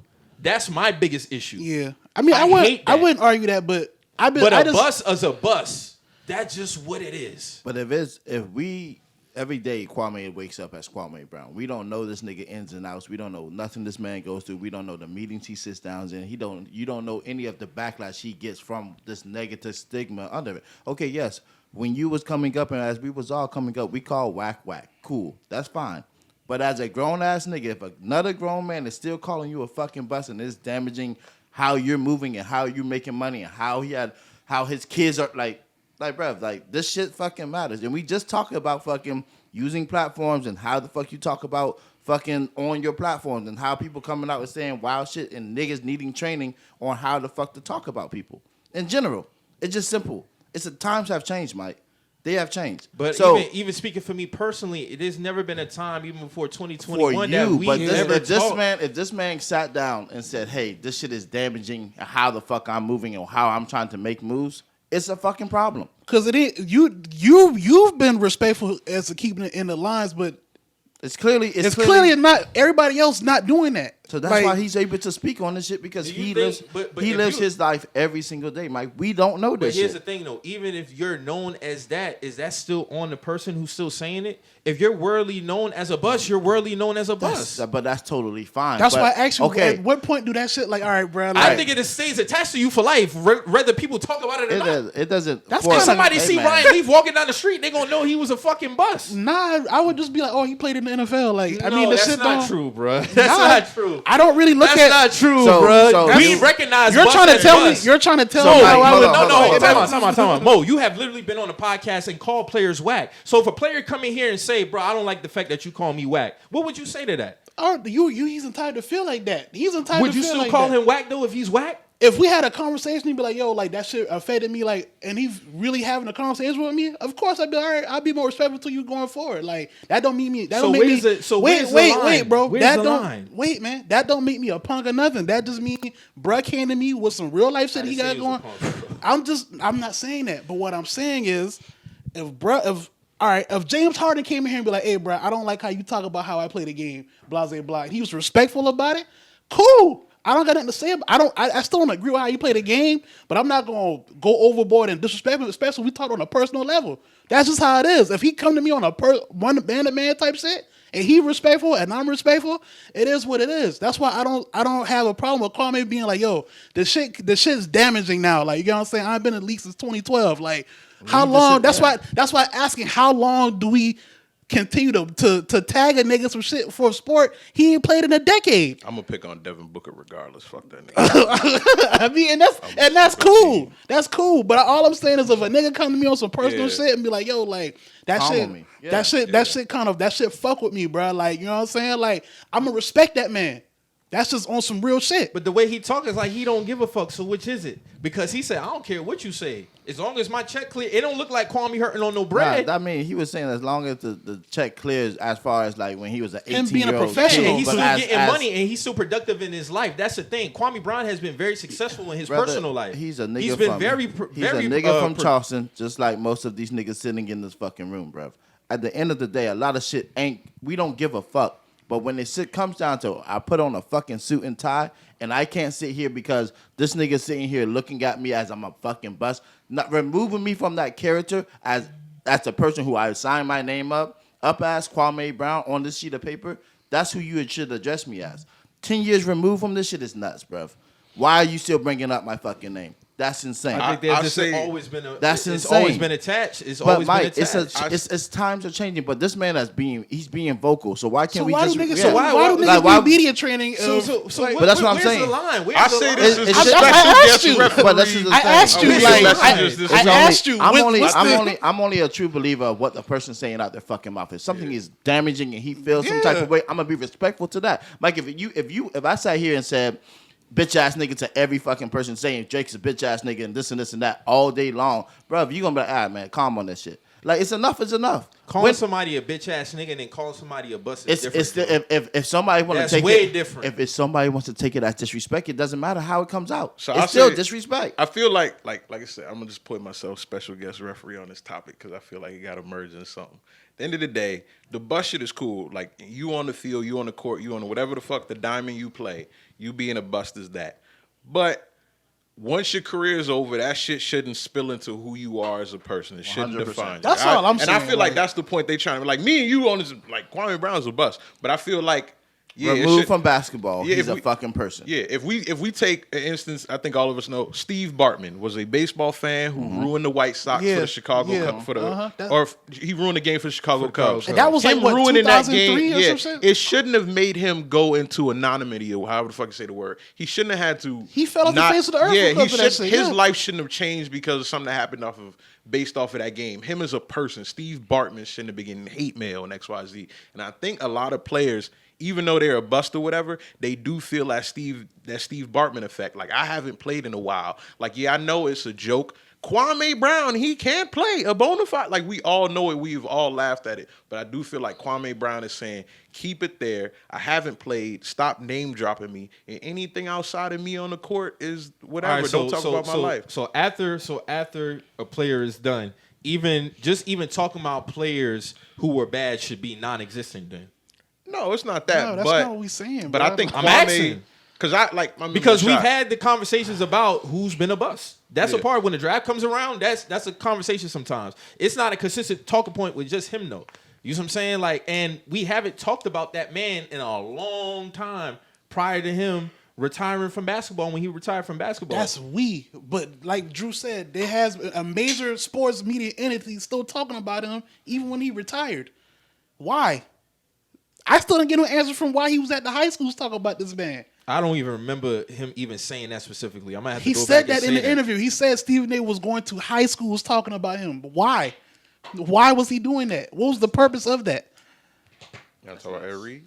What are you talking about? I don't know what reason he would have to want to talk about him at a college. That's my thing. I don't. He was going to high that. schools. High schools talk about this man. Kwame ain't that don't even make sense to me. But I mean, if that's what he said, that's what he said. But at the end of the day, I just feel like don't take something that's related to your profession and make it personal. That's my thing. If you playing bad, bro, you playing bad. So is it the words that you don't like? Is it the word bust you don't like? Because if I say you play bad, is that okay? Where's the line? Is it just the words that you have a problem with? I think the line because is, like Drew saying earlier, like that's why I'm saying I didn't really like that example because that's you basically saying a nigga ain't shit when you call him a bitch ass nigga, bro. If I'm calling you a bus, that's just what you were, bro. I'm not talking about your personal life. That's disrespectful. I'm not gonna say, oh nigga, you was a bus on the court, nigga. You ain't pan out in life. You ain't shit.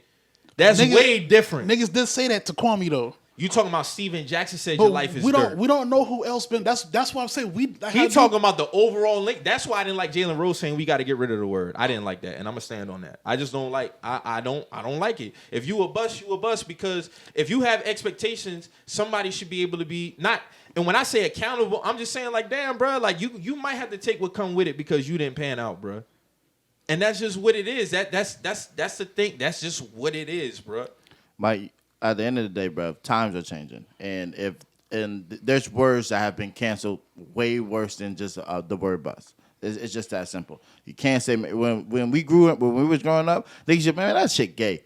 You can't do that shit no more. Man, nigga, you retarded. Can't do that shit no more. You can't even say spaz now. You see what I'm saying? Like, there's certain Drew on the spree with all the banned words. Like, I'm just saying, bro. Like, but true, real shit, bro. Like, and it's not the context of how you're using it. It's just a simple fact. It's offensive to some fucking body. Yeah. You know what I mean? It's just the times that we're changing with.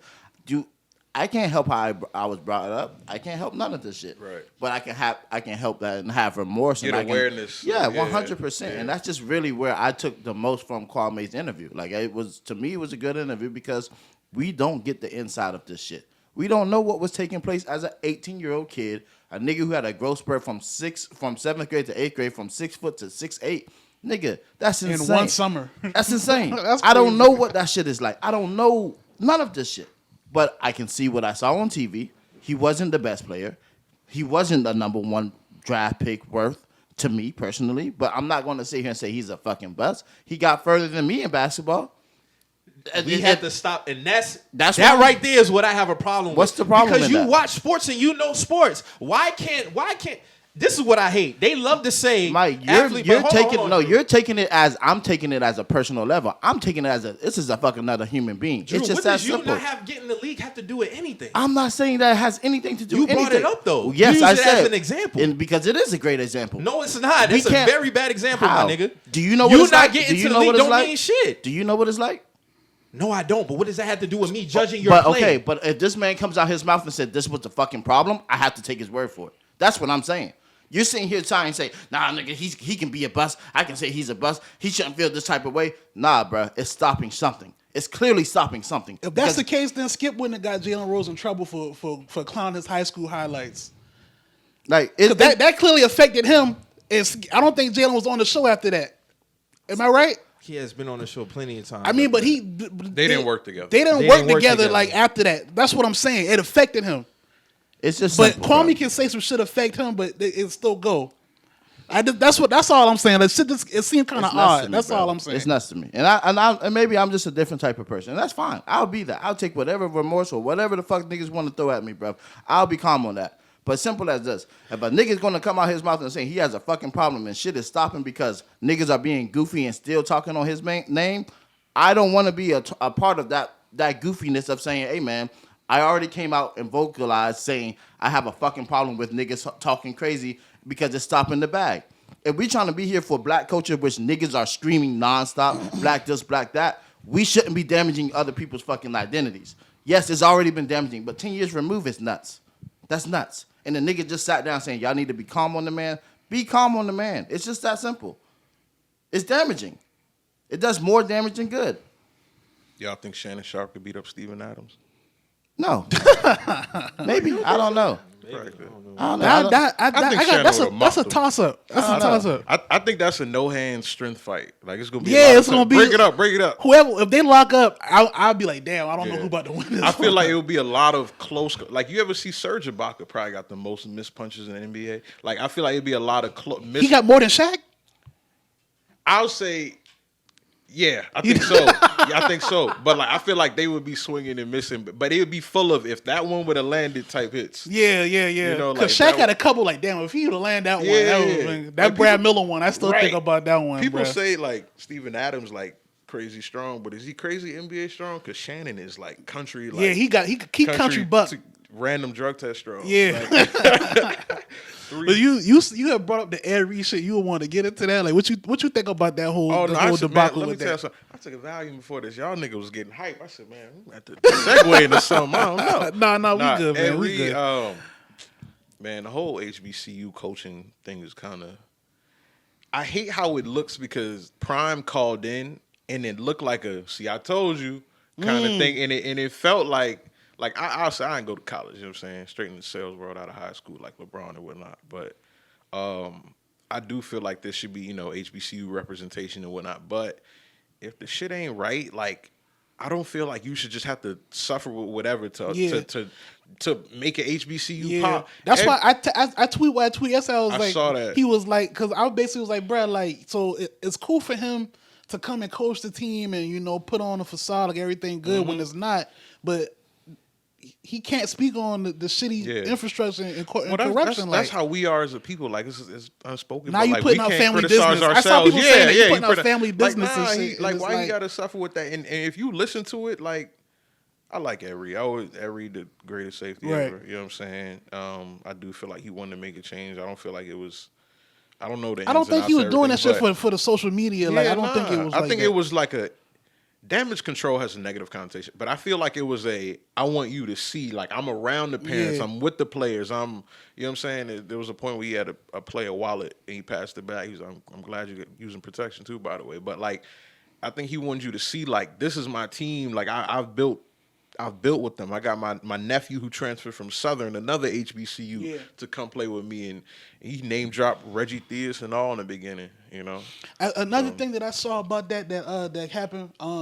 Adrian James had a post that was going around, and he basically was saying like he was kind of disappointed that BCU wasn't going to rectify his contract and shit like that, and how Ed had certain millionaires willing to invest in the school and shit like that. And a lot of people, Ed Reed from the U. That's what I'm saying. Even I felt away because I was like, damn, like they wasn't going to do that no matter what. But when I think about it, like my own personal experiences at HBCU and just being in certain conversations with people at HBCUs, and we all kind of having the same struggles as far as like how shit look financially. Like I'll be real, state had a project going on supposed to be like a transit center built outside of state, and that shit still ain't happened. They got the money for that 2010.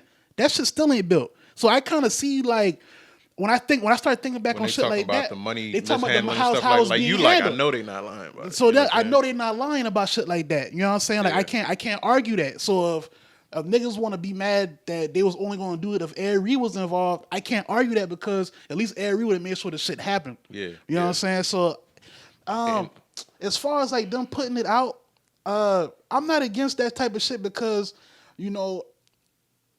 like Ed Reed was saying, like in his speech that he had that was on IG Live, like he wasn't saying it directly, but he was saying like it's a lot of corruption in this world, like you know what I'm saying, like there's no reason why I should have came here and had to clean out an ass of trash in my building, my own building. You know what I'm saying? And he was like, man, they hoarding buildings full of trash at this school. Like what the fuck going on here? And the thing too that gets me is like when people get into like HBCU and we supposed to defend black or whatever.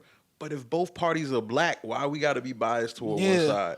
Prime and Ed Reed are black men with black kids. Like, why we got to defend the black school to go against the black man who feels like he's being corrupted? Who it seems like these schools are saying, hey, nigga, you made $100 million in your career or whatever. We're going to treat you whatever kind of way. Like, he's still giving this time. He's still bringing, like I said, he's from the U.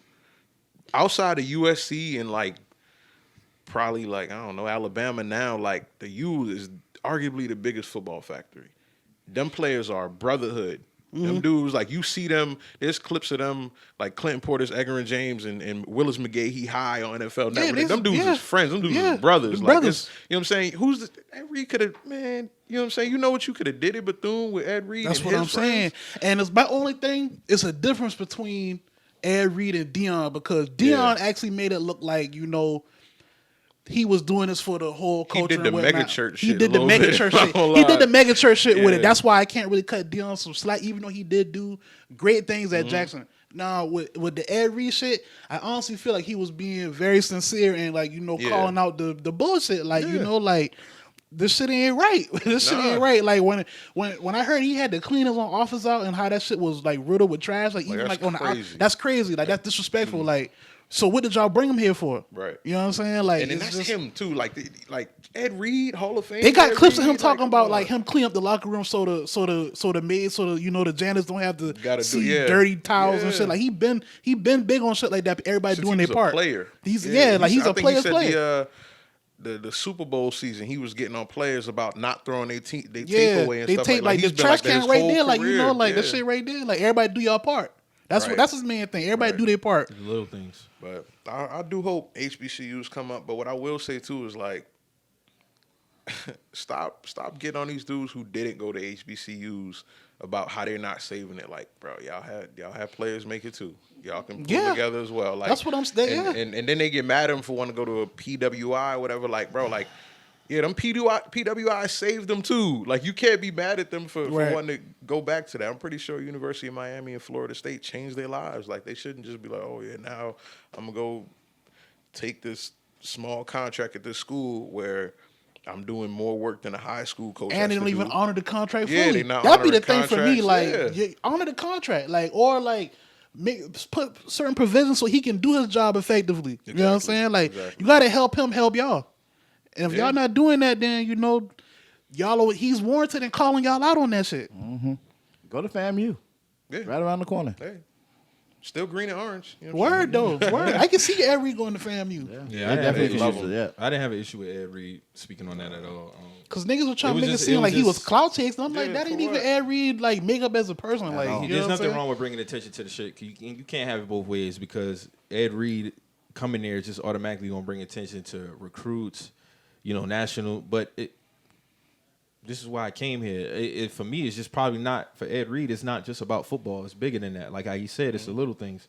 Like, that shit do matter. Like, picking up your tape after a game. Like, yeah, we do got cleaning people here, but, dog, the trash right there, pick that up. Mm-hmm. So when he comes in, I remember when he was in the Instagram Live in his car talking about that. And he said, I'm about to go there now, and we about to go out there and, clean up some more shit. So, Bethune Cookman, I look at Bethune Cookman like, bro, honestly, you proving this point. Yeah, they proved this point. I mean, people talking about, he shouldn't have bring attention to it. That's bullshit. Like, at the end of the day, if I shouldn't have to coach under these conditions. Yeah, we got to get these boule niggas up out of there, man. And I don't want to drop that word, but and then it's Bethune Cookman. Like you can't be one of the faces of HBCU doing this kind of shit, right? Like every I think the same thing. Spoke about mowing the recruit's lawn with the parents or some shit like that. Like he just believed on these. I feel like that's the kind of coach that you could trust to help your son grow into a better man too. Like why wouldn't you? He's going to instill certain principles that he's lacking, bro. Like you hear how Kareem and them talk about John Wooden and UCLA and Nick Saban a lot of like why wouldn't you want? They talk about them more on the outside of the lines than inside. Like they talk about how they affected their lives. Yeah, fuck sports. Like, conversations I had with this coach every Saturday and whatnot. Like, why would you want to get rid of that, bro? Like, Ed Reed, the type player, you watch his highlight and you want to go play Madden now all of a sudden. So I can imagine being a player in his program. Yeah, I mean, also it's the more of the experience because I feel like if you want the alumni to donate back, it has to be a great experience. You know what I mean? For me to break bread back, I need to have an amazing college career. Exactly. Ed Reed being there, soaking up knowledge from Ed Reed for a high school or coming into college. I mean, look at the guy's fucking record, bro. You know what I mean? Like the talent, the knowledge, the IQ that he has in the game speaks for itself. But not only that, for an 18, 17-year-old kid coming in, I'm gonna come back. I'm gonna soak up that knowledge.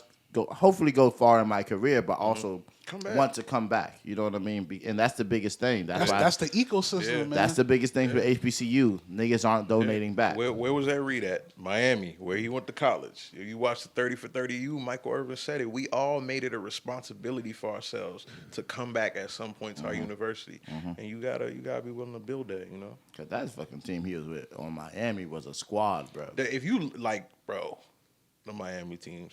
I know Mike. I mean, Mo knows very well about this shit. But the Wayne Johnson, you know what I'm saying? Like, nigga had an actor. It was like that. I just wish we can get back to a percentage of that. But you playing with Bob Marley's son, Rohan, you know what I'm saying? Had a squad. Even when we had like the Najee Davenports and shit like that, we were still wrecking niggas. Like I just don't. But those niggas had great careers, even outside of football, and they still donate very heavily into their to Miami, alma mater. So, that's the big thing, man. Hey, Lovie Smith is getting up there also. So I'll make the pitch for South Carolina State. You know what I'm saying? Come to State.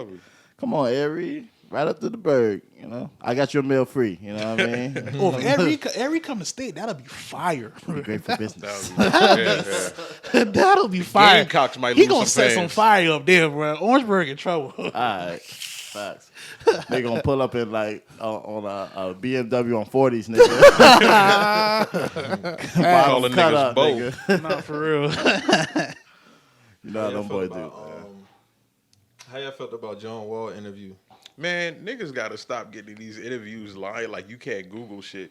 He was in there talking about, every time we played the Cavs, it was a 1-2 point game. Like, bro, y'all had some 10-point losses. That's you know what I'm saying? We had their number. These niggas be going on these podcasts saying shit, and it's like, bro, we have basketball reference. We have Wikipedia. Stop making He was bugging with that playoff shit. Like, nigga, stop, bro. Every nigga has some other nigga's number. Bro, the Eastern Conference was the LeBron James Invitational this year. So, like, yes, it was. Get your popcorn, score your little 25. Do what you can. Yeah, but we know what's going to happen. And he going to go to the Golden State Warriors Invitational. It's reciprocal. But, you know what I'm saying? But, like, it was cool. It was certain shit that was funny or whatnot. But, like, you shouldn't have a podcast and everything disputed immediately after. You know what I'm saying? It was good to hear him sit down and talk. But he even like, had Tyler Hansbrough yeah, giving his Tyler ass Hansbrough right was after like, man, Calipari cut the check. Shut up. I will say, Hansbrough looked like the type of white dude in an American Pie movie or some shit. Tell a Word freshman he though, don't like fuck with him. he do strike me as one of them dudes. Like, I can kind of believe get that out my shit. face, we give you a swirly. Yeah, out of here, twerp. He do strike me as that, but I mean, shit, if he had the proof, so you can't really knock him on that. Like, but I do like them. I like. Then he the said, podcast. then the thing was like John Wall made it seem like the Tyler incident was why he didn't choose UNC, but nigga, the coach just didn't call you back. Yeah. So like I can't. I don't. Did the Hansbrough situation even happen? You know what I'm saying? Like that's the shit with me. Because when I asked Mike, I was like, "What that got to do with the prospect visit?" Because that's what he said it happened on. But then, like Scott, our homeboy Scotty posted an article when he literally says coach ain't calling back. Yeah. So it's like, hey, Shaq said David Robinson or Hakeem or one of them ain't signed his autograph as a kid, and he admitted he made it up after his career. So John Wall might have never even seen Tyler Hansbrough. We don't know. Shaq be wilding. Shaq got a lot of indictments. Shaq a sociopath, man. Yeah, Shaq. he is. He really is, though. Shaq a wild nigga. He really is. Shaq is a lunatic, bro. He still be going in on Dwight. Bro, I saw, man, you want to talk about hate? We always talk That's about crazy, too. That's crazy. Yeah, we talk about skipping LeBron and skipping Aaron Rodgers. Shaq hating on Dwight is something crazy. Like, it's not funny. It's reached the Kwame Brown levels. Like, Dwight has said, like, bro, what's going on with you? Like, even, I think not too long ago, some like 7'5", like sluggish, Great Khali looking ass nigga was kind of like, he had like 8 points on Dwight, blocked the shot a couple times. Or when you talking about he was overseas. Yeah. I saw that. Some dude was like, I don't know why Dwight should be a Hall of Famer, and Shaq was like, you right, in a comment to some random fan. Like, wait, what? Yeah, like there's the clip. That's dedicated dude. There was a clip where he was talking about the Lakers, and he was like, they were like, it's 5 Hall of Famers on this Lakers team. He was like 3, and they came. He was like LeBron, Shaq like 1, Anthony Davis 2, Carmelo 3. He gets to somebody else. I think it was I can't remember who it was. When he got the Dwight, he repeated the previous number. Like, he would not acknowledge Dwight Howard as a Hall of Famer. That's hate. And that shit is weird, bro. Like, because he put on a Superman cape. Don't nobody call you Superman, nigga. We call you Shaq. Why are you still mad about First that off, shit? Shaq, you gave yourself like 80 nicknames. So the Superman shit shouldn't even, the like, big Aristotle, shut the use fuck the up, big nigga. witness protection. Use the big Irish at one point when Papa you came to the John Celtics. spokesman. Like, you like, bro, like, and you're a cop too. So Yeah. Shaq the most overloved nigga, to be honest. Like, I don't get it. One of my favorite players. I was gonna say. No, nigga was on nice. the court, bro nice. was an animal, but like Off the court, he does a lot of antics.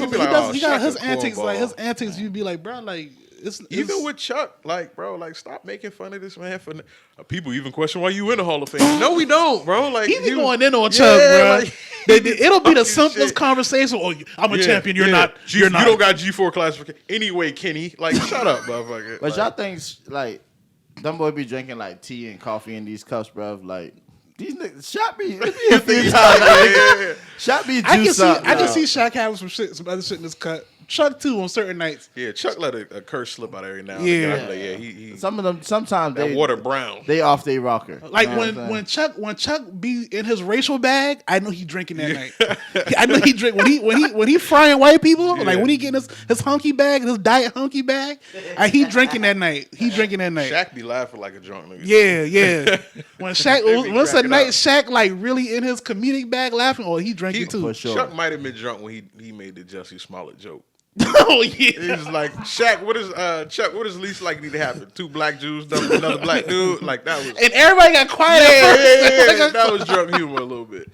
Yeah, them niggas, Niggas be sauce in their up, bag. man. I ain't lying. Yeah. I know a drunk nigga when I see one. Yeah. Word. They don't ever need to disband that crew. Nah, that's a good supporting Maybe them cast. two need to of have each a other. conversation. I don't know. Nah, Shaq, man, this is a somber note, but like, if there's any lesson for Shaq to learn about not being an asshole, it's Kobe. Like, he spent a lot of his years being a piece of shit to Kobe. Like, regardless how you think Kobe might have been an asshole or whatever, like, Publicly, he though, he was an a asshole dick towards to Kobe. him, and then and he lost him very soon. You could tell that shit hurt him. Like, so don't spend your time like causing friction with guys. The That'd be NBA should a confusing to me because fraternity. you speak when you get in your Kobe bag, like, you speak on how like you missed opportunities and shit like that. But then, like, brother, it's so much missed opportunities he had with Dwight. It's crazy, Right? Like, you know what I'm saying? Like, I And just then don't. Y'all gonna have to be at All-Star games and Exactly, years bro. together Like, and whatnot. And then for anything, you should have been. You could have used your influence to be like, nah, bro. Dwight's a top 75 player all time. Like, you should have been like one of the big homies, like on some shit like that. Like, you know what I'm saying? Egregious. Like, that's egregious. That's Like, still to sit back and watch him be robbed like that was crazy. Like, you know what I'm saying? For The Damian Kyrie Lillard. shit for me, I knew it was political, but Dwight, he supposed to be top 75. Dwight like, owned the defensive, and he wasn't like some Rudy Gobert. Like, how did that guy win it? Type. No, it was like, all right, that's Dwight's trophy to lose. Took the Magic to the finals. Is there anybody in media who y'all think like just was able to call some shit what it is, but also just be, not controversial at the same time? Or do you think there's always just been somebody who? It's always gonna be controversy to some extent, but I don't think like anyone. I think Chris Broussard, if I had to put a name in there, he always maintained respect on both sides. Yeah.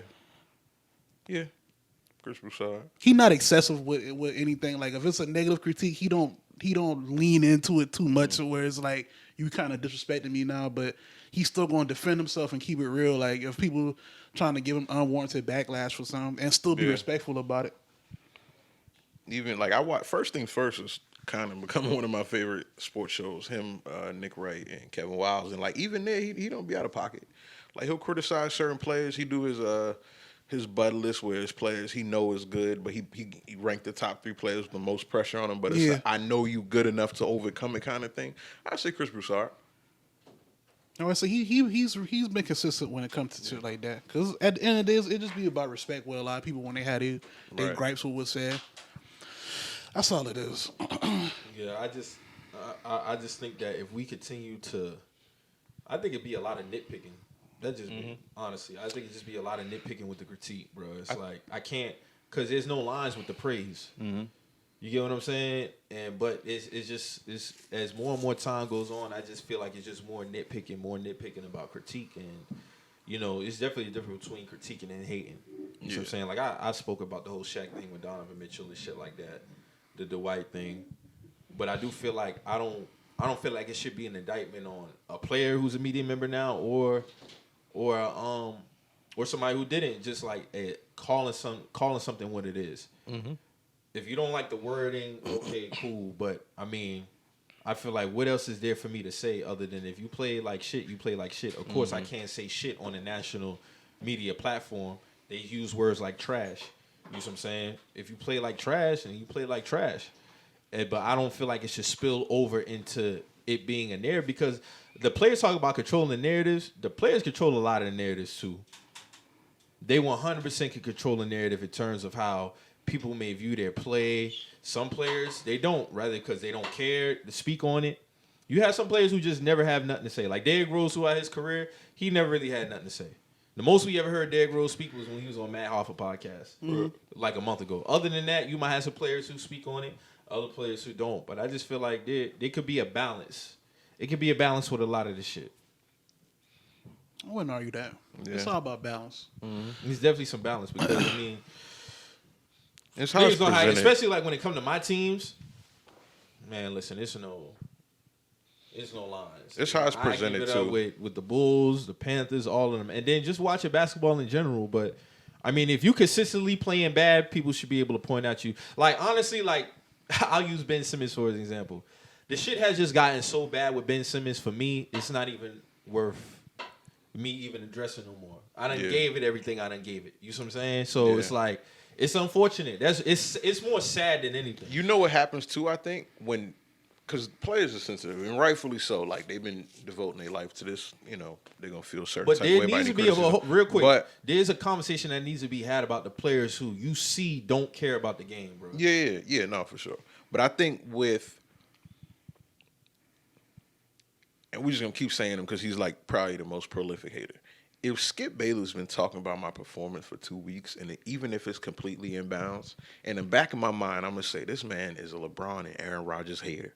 I feel like I'm creeping into that category for him. So I feel like a lot of people, like depending on who it is and the tone, if they see any criticism or any pattern, they get kind of like out of pocket. And a lot of guys are cool. What's the guy on Twitter?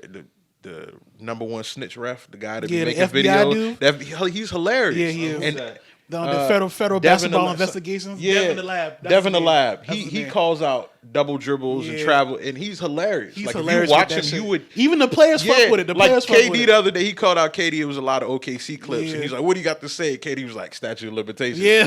But he called out Bones. Bones like, "I'm gonna tighten up." He called out Jaylen Brown. Jaylen Brown was like, "You right. I've been tripping sometimes, but let's keep it even." And it's funny. It's the tone. But when you go, I think it's when guys know like what you capable of. Like, all right.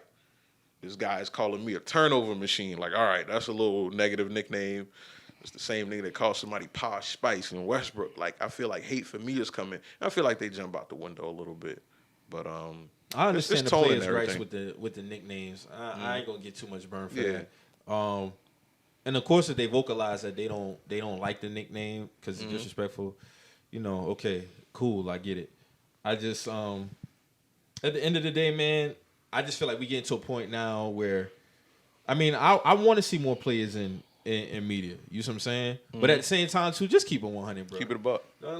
Everybody can't be the man. But bro. You know what's funny about that too? Players also like you gotta remember too. Like Kendrick Perkins criticizing me as a player, I would be more upset with him than somebody who didn't play because you played and you was a scrub. Right. People watched you and felt like I could play that sport if he could play. You shouldn't criticize me. Emmanuel Acho on FS1, the one that's criticizing your boy that's not as good as Trevor Lawrence, Justin Herbert. That guy, he called him a social media quarterback. And people like, bro, you couldn't make it in the league. You made 4 years and like I feel like that too. Somebody had to remind me that he played in the league. Honestly. Yeah, he was an ego, and he I think he quit. He asked for a release and he never played again because somebody got drafted in like the second round and was gonna take his job. Like he said that on air. So it's funny because there's no ending to it. Like players who've been in the media, you could say, and they're gonna be like, bro, you somebody played in the league. I would expect this out of you. Like, bro, he said you shot 9 to 32. I think all that shit fake though. What? I think the whole shit fake in terms of, you know, oh well, you wasn't shit at this level, or you know, why would I listen to somebody who don't play? Because these same players that say, oh, we do it for the fans, we love the fans. So you basically keep the fans at a leash. You keep them on a leash in terms of what they can speak on, because at the end of the day, who can say it? That'd just be my thing. Who can say it? If the fans can't say it, only y'all. But y'all put degrees on to when the fan can say some shit. Oh, we do it for the fans. We love the fans. But if a fan call you out on some bullshit, yeah, the whole fan thing is like weird that. The shit all under the same umbrella is just, you know, I don't know. I don't know. But like even with the whole Emmanuel Acho thing with Justin Herbert, social media quarterback, I know he's starting to stir up a narrative. Do I agree with it? Hell no. But I know what it is, and I don't really watch a show like that. But I did see that, and it's like. But my automatic first thing ain't gonna be, well, if he would have been on some more, oh, I could have did this, and it's like, no, bro, well, we have tape. You couldn't do that. Mm-hmm. You see what I'm saying? But to me, and it go on both sides. Oh, you wasn't shit. Well, you ain't playing. You typing behind the keyboard. I think that's always going to be there. Yeah. I think that's always going to be there, honest. I mean, either go laugh at it, charge it to the game, because at the end of the day, bro, you got to give it up how you give it up. Like, even, I mean, we don't really see it amongst rappers and artists. We talked about that before, too. Like, in terms of artists, like, who can judge y'all work if y'all putting out bad product? You see what I'm saying? And I get it. With music, it's a little bit more subjective. You either like it or you don't like it. But I feel like if you're listening to an artist for a certain amount of time and they put out an album and that shit wasn't hitting, you should be able to say, bro, that shit wasn't it. And not receive no type of thing about you, because what they do is a lot of times, like I remember the one time, like even when I made the Nicki Minaj tweet about the whole Grammy and BET thing, I had a tweet before that, but in the quotes it's nothing but, oh, these Nicki Minaj stands. Oh, the male Nicki Minaj stands are the worst. And it's like, bro, I was making a point about You a how barb, nigga? that's the thing. So somebody would see that tweet and they run with a beat narrative up. when it's, but they don't look at the other times where I've been like, nah, this shit wasn't it from her, Yeah. or she was on some bullshit. Mm-hmm. You get what I'm saying? They'll hop on one thing, and because there's a lot of buddy with players and media members too. Oh, you can't say nothing about Westbrook. Them NBA players, whew, that's a bat signal. Draymond, when what's the Dominican? Karl Anthony Towns said what he said about him statting pads. Like NBA players, like, no. Anytime you criticize Westbrook players, be like, nah, he's a Hall of Famer, which is true. But they come to the defense of who they want to. I wouldn't argue that. They definitely do that sometimes. Which is players. why, and it's kind of off topic, them GOAT conversations and who's better because this player said what, that's why you kind of got to throw that out the window, because like Isaiah Players don't Thomas always been be hating right. on Michael What Jordan you- for 40 years. What you mean? What you mean by as far as that? Like, so like a lot of people will say, oh, this guy's the GOAT because Larry Bird said players are better now, so LeBron's the GOAT. Which, like, all right, you can believe it or whatever. Okay, yeah. But you got a guy who's been hating on one guy for like 20, 30 years, so, you know, like, that opinion don't hold too much weight. It's, yeah. I feel it. I mean, it's always some room for improvement, man. It's always room for improvement on both sides. I just feel like at the end of the day, man, if you're going out there, you doing what you're supposed to do, a lot of that shit get avoided. Mm-hmm. Because at the same time, too, you got to be able to be fair in your assessment, too. Yeah. Regardless of, I mean, and some people are just entitled to their opinions. Somebody just might just have an opinion about, no, well, I feel like this player is better. Or I always say this, NFL talk is way better than NBA talk. Way better. So, yeah. It's always been, you don't really see too much of the, you know, the stand culture in NFL versus the NBA players. And I think because they look more, the NBA players, as superheroes and shit. Right. But in terms of... And everyone could do everything. A guard can get 10 rebounds a game like a center can. So there's so many A center can't have 150 yards receiving. Yeah, you know what I'm saying? But that's an illegal man downfield. Nowadays you like, man, how the fuck Peyton Pritchard got a Stan Twitter account? Like, what is going on? But like, that's crazy. NBA Twitter, and I fuck with Peyton, but come on, but like, come on, you're not gonna see no Chuba Hubbard. You might see a Panther fan page who got Chubas or whatever, or like a whoever Patriots cornerback is that's like okay, like you're not gonna see a stand. He might just be background it's not a photo community dedicated to that one player. Yeah, but man, you got stand Twitters for NBA tours. Niggas be like, bro, Kelly that Oubre got a his mini burner. community. You know what I'm saying? That's like, strictly off his looks, by the way. That's crazy. That's why what I said before. Hey, niggas be having man crushes, what I said last bro. year, bro. That's crazy. They don't be liking the sport, bro. They be liking the players. There was a clip of Ja rapping Young Boy, and the Pelican stand page was like, we should have drafted this nigga. I'm like, bro, he got his hair. There's a clip, and I'm gonna say because this is what he was on a private jet. He had his chains on. He was like messing with his ear, and he was rapping Young Boy, and they was like, man, we should have took this nigga. Anthony Bennett got the fade this year. They was like, oh, he about to go off. Bro, stop calling these niggas diet cute. Edwards. Yeah, Anthony Edwards. Like, stop saying these niggas is cute in your own stand way. That was NBA That's Central all who it did be. that too. Have some decency. Like, guys. like, what was your grandfather have say, some bro? Decency. But Jordan, bro, like who, as far as music going, shit like that, I got a couple questions. What was the best album to you last year, and who you riding around to, like, on a consistency, like? You know. See, I'm like an old nigga when it comes to everything. Like I listen to one or two things and I'll be like, except one of that's your it for me. I'm gonna say Drake and 21 shit. Put them both in like my top 2 and 3 last year as far as music listened to. I still fuck with that album. But years have been throw some albums out from last year. It's kind of a blur. It was because then Shit, You Freddie can't tell me Gibbs. late 21 wasn't 2022. Freddie Gibbs dropped last year. wasn't You already Push said Push It Drake. was beginning 2022. Pusha T Yeah. dropped. Your man G Herbo. I'm surprised Yeah, you didn't come Herbo out the gates and dropped. say Yeah. Oh, Herb's still in the rotation. Like that is, please. I was Herb listening album on was the- good. What's your Apple replay list look like? That Oh, is it just was answer everything. Herb. It was Herb, Drake, 21, Gunna, because Gunna had Gunna did drop Drip Season Forever. Yeah, Yeah. that was my gym playlist. I would listen to Yeah. that for cardio because I don't That time album myself. fire, too. That Yeah, I album don't fire. time myself for cardio. I just do it by songs. So I Right. listen to like 5-minute songs, whatever. Herbo shit was cool. When did 25 come out? Yeah, Herb shit was cool, but it was how people release albums now. Like, oh, I'm gonna do the deluxe. I'm gonna do the part 2. Right. Like, bro, you have 5 fire songs on part 2, 5 fire on part 1. You could have made one classic Yeah, album, just but you one, sprinkled in mid on both of them. It kind of take away from the artistry. It kind of take away from it. Even rollouts now, like niggas be deleting stuff. I'm like, no, promote your album, nigga. Go fight. Yeah. Remember niggas used to be on SmackDown? Yeah, Niggas used I to be in remember that shit. WWE Raw. You a fucking Future promoting album last year? I ain't listen to it. You mean- I ain't listen to it. Like I tell you, I'm like, it shows I ain't watching nothing. Like Right. I gotta get into You just catch it but when you catch it. I catch it when I catch I it. feel Dirk shit was cool, but really just the Drake 21, Vaughn, SZA. When SZA dropped this year? That was this year. This year?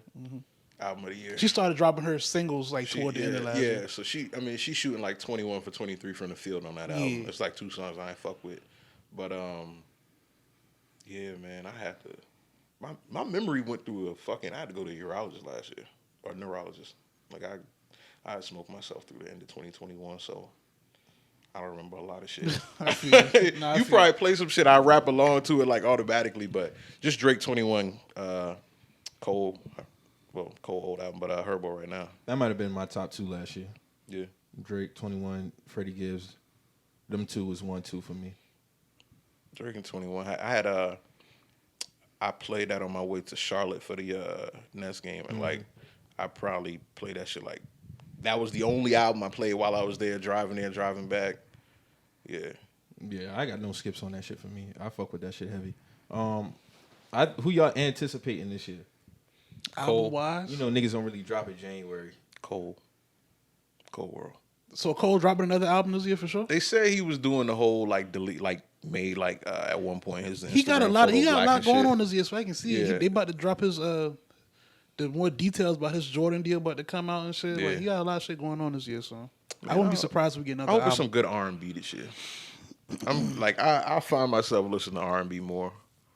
It The really be scissors, some the good R's R&B, and bro. You whatnot. really do gotta just like Did you like Ari you gotta Lennox look album? at it. Yeah, that was cool. Who you said? Ari Lennox. Yeah, that shit was real good. Yeah, I mean it's gonna be. I think a lot of artists gonna be focused on tours because, like, even speaking of Drake had his performance at the Apollo last night. I heard he had a crazy set. Yeah, it was Actually, basically somebody just sent me the list. it was like basically like sets from like throughout his career, and then he had when he yeah. brought out Dipset, they had like the actual corner store from the Source Awards and shit. Yeah. So like out the gates, he did Over My Dead Body. He did Own It, Trust Issues, Marvin's Room, Say Something. I actually forgot about that record with Timbaland. That was a big record in 09. Banger. Feel No Ways, Practice, Jaded, Jungle, Karaoke, Over, Forever, Headlines, Hell Yeah, Fucking Right, I'm On One, Started From the Bottom, No New Friends, Energy, Know Yourself, Nonstop, God's Plan, Laugh Now, Cry Later, Hold On, We're Going Home, Controller, One Dance, In My Feelings, Passion Fruit, Way Too Sexy, Wait For You, Massive, Calling My Name, Sticky, I Really Mean It with Dipset Anthem, We Fly High, Rich Flex. You know who else I listened to? I forgot. Key Glock had a good EP at the end of the year. He did. That shit was. Yeah. I heard that was good. I'm That, not really a big fan though. That Die Trying and Spike Lee shit, I keep that in rotation. Trying to see who else because it's coming back to me. Quavo and Takeoff. I kind of like that album was good. Liked that album was that good. intro, good that album. first song was one of them I kept repeating a couple times. That was a good intro. Takeoff dying is still crazy. That's still some Yeah, bizarre shit. Atlanta has been on it, man. Like y'all heard about them riots they just had yesterday? What was that about? Because that was going on like right by the State Farm Arena. Like some protests had. Because I saw Key was somebody told tweeting me a like, bro, protester are they got tearing up the killed. city while the house playing? Like right there, like. Oh, okay, so what started as a peaceful protest against the death of a Georgia-based activist took violent turn in downtown Atlanta. That's what it was. It was So tearing that protesters shit got up. killed. It was tearing that shit up It down was there. tearing that shit up, yeah. I mean, Atlanta has had their number this year, bro. I ain't gonna hold you. It's been a lot going on at the A, man. Then the police officers who killed the dude in Memphis, All all those cops were black. All them cops Yeah, black. that's So some- that camera footage had to been horrendous. Yeah. Because all of them got fired. Yeah. And you know that's gonna start a new narrative, bro. Well, what I mean, it was black cops that fuck killed the Freddie police. Gray. Yeah, black police showing out for the white cop. They Like, killed it. It was black cops that killed Freddie Gray in Baltimore. I do remember that Freddie Gray Yeah, shit. it was. That was 2013, 14, wasn't yeah. it? I feel like Memphis will fuck some shit up. Oh yeah, for sure. Yeah, for sure. They said they're supposed to be releasing that camera footage this week. I don't be like going on my way to find shit like that. That- now. I'm- yeah, I'm yeah, kind of yeah. burnt out on that type Yeah, of yeah, shit. nah. So, you know, All that shit done desensitized us, man. Yeah, like, the I just- amount of videos I've seen to where it's just like, no way I should be seeing a headshot on Twitter and stuff like it like fucks they you got a up. whole page dedicated to people getting Just whacked, gore. like Yeah, just yeah, whacked. yeah, Like yeah. it's like, bro, like And then some of them be like, one of them, and I had to unfollow the person that retweeted. Was just like a kid getting hit by a bus. I'm like, oh no, that's like, crazy. Like, come on, man. That's why I It's love the mute. Twitter turned into rotten.com on the Yeah. low. That's Yeah. why I love the mute features. Oh, mute is one of the best features ever. Mute is the best feature. Just being able to curate your timeline. Turn off how you retweets. like it. Yeah, Turn yeah. off retweets. Like too. you can. I just still don't added- like that for you and Yeah. other tab. Turn the shit back. But other than that, bro, like I can't. It should Honestly, just I be- can't complain now as far as the. It should just be curation of one my master timeline. timeline. It shouldn't be two timelines. Just like on that shit's Instagram, I love the stupid, way like- I can, okay, don't show me this on my Explore page again. Show me more of this type shit because honestly, I don't come across that shit no more on the timeline. All that, killing. If you do it, I unfollow you. Facts. Oh, Like, I done muted don't- Krishan and Blueface. I got Yeah, tired. I don't even see that shit. The none of mute that. words feature is my list is ridiculous. Oh yeah, mine. Like it's My shit is at least 80 something words. Anything a white girl with green eyebrows is gonna tweet. I need to tweak my muted word list. Yeah. I ain't updated it in a while. But y'all Oh yeah, definitely my right. shit is. Yeah. I got all the phobics. Muted. yeah, facts. yeah. You not. About I got all the phobics muted. Bitch, I was fat growing up. You not about to tell me how niggas not talking to you in the club is fat phobic. Shut up, Monique. Word, shut up. Just go outside. Go outside, nigga. Touch grass as they say Go, now. yeah, touch Fuck outta here. ground yourself. Like, oh, misogyny. How did I let that one slip through the cracks? Let me go ahead and beat that word there. Yeah. And I know because if I see it pop up, Yeah, like that's that. Thanks for reminding thanks me, for champ. reminding me. Appreciate it. Oh, Lori Harvey. Oh, I already know I had Lori. Go ahead, put that in there. I You wanna see it. mute Lori? Yes. Yes, I sure did. Pure hate, nigga. That's what it is. Sure did, bro. I another don't want to nigga. see none of those conversations, bro. We passed that. The Lori dialogues be crazy. Because Stupid. why are Stupid. you chiming in on you 39, bro? Like, let it be, Patricia. From all angles, the Lori dialogue be crazy. gross. Bro. It just be crazy. I try to stay in the space of Twitter where it's people who like, as they say, touch grass, like know the real world. Word, like where. There be a lot of bullshit going on. It'd be a lot of bullshit on both sides. A lot of that shit is not really going on, at least in my experience. But they would say you can't speak from just your perspective. But like, well, some of these cases I can, bro, because y'all be trying to create certain narratives, and that's not what's happening in real life. Like a lot of the constant talking points about the women and 6-figure this and that. I've never honestly came across a woman who even asked me how much money I made. Me Or neither. even, you get what I'm saying? Like, they don't ask me that. You see what I'm saying? Like, it's a natural thing. But I will say, y'all better start standing on a lot of that shit that y'all be going. Like, a lot of y'all was hurt behind that Travis Kelce shit. But here's my thing, though. Him saying $100 here, $100 there, bro, that's how that shit really be in real life. Yeah. Like, oh, yeah, just go ahead and do this, go ahead, I'll shoot you that real quick. Niggas I'll are shoot you not that, yeah. buying Birkins every day. Like that shit. that shit is fake as fuck, bro. I don't know Like, who. I don't know when did this like facade come Yeah. around that like this shit happens every day for Bro. women and And same thing for men, because some of shit don't happen for us every day neither. But no, it don't. You know, the fact that it's like this happens or like you just out of the picture. Yeah. It's just like here's the thing, like, somebody lying. One of y'all lying, bro. I never got haircut money, but that ain't. I ain't tripping off that. Yeah, man, I do It's credit a dub. applications You know what all I'm saying? day. Like it's a dub. My hair gonna get cut regardless because I just keep over my. That's how I look at it. That's it. That's how I look. That's why like we talked about this shit before, like the restaurant shit, like just the going out type shit. Like I was going to do this whether you came or not. So it's like I'm not tripping if we don't kick it again after I this. remember when we had that podcast episode and we talked to you about that. Yeah, that was a funny episode. Like bro. I go to these places where I do Chris at the time. whether you go with me or not, or whether we don't kick it or not. Like it's cool. Like I'll probably be here next week. Yeah, they know me. So it's like I'm not tripping whether if you came and got you a steak burger or you came and got you caught a lunch special with me at Ruth Chris. Like you didn't really get off on me. No. You know what I'm saying? Like I say this too, like niggas who be acting like dates is crazy like that are the lames. Like no, they not. Yeah, They're not that crazy. No, some of them niggas is lame, bro. Like niggas eyebrows are raising. They see an $80 bill. Like, bro, that's normal. Yeah, like come on. If that was your girl, like, and y'all really get down like that, y'all might have just spent $80 on drinks alone. Yeah, that happens sometimes. Yeah. It happens. But niggas be like, oh yeah, chick burned me, just took me for free food. It was $60, man. It was $60 bean, bro. And y'all went on restaurant week. Yeah, stop crying, brother. Y'all stop laughed. Crying. You know what I'm saying? Y'all shit. I expect to spend some bread in restaurant week. Exactly. Anyway. Yeah, That should be lit. Them shit be lit, bro. You want to go off the last on restaurant week because like some shit, money. We got it now. Like we got three entrees, two what is it the 3 course for $40 or some shit. Throw away, man. Whatever. Go ahead, get you. Because I'm gonna go there off restaurant week anyway. Restaurant week, it was gonna happen regardless. That's what I'm saying. Matter. That's why I be like, bro, do these niggas be outside? Like, I don't know, bro. It be the same thing for the women. Like, it be the same shit because no way in hell y'all be thinking. You know, the certain types of standards to be like. Just like the chick said, nigga paid with his credit card. You paying with money you got to pay. Shut up. So what are you talking about? What do you mean? So what do you mean? What are you talking about? I am. Get out. What are you I would have paid with a gift card if I had exactly. to. Yeah, right. Let me pull out this Crown Royal bag real quick. And you gonna sit right there. You gonna eat your Brussels sprouts. And you gonna tell me how you like the medium cooked steak. A lot of that shit just, I think they be bored most of the time. It'd be bored. Man, online is where people live who they want to be, bro.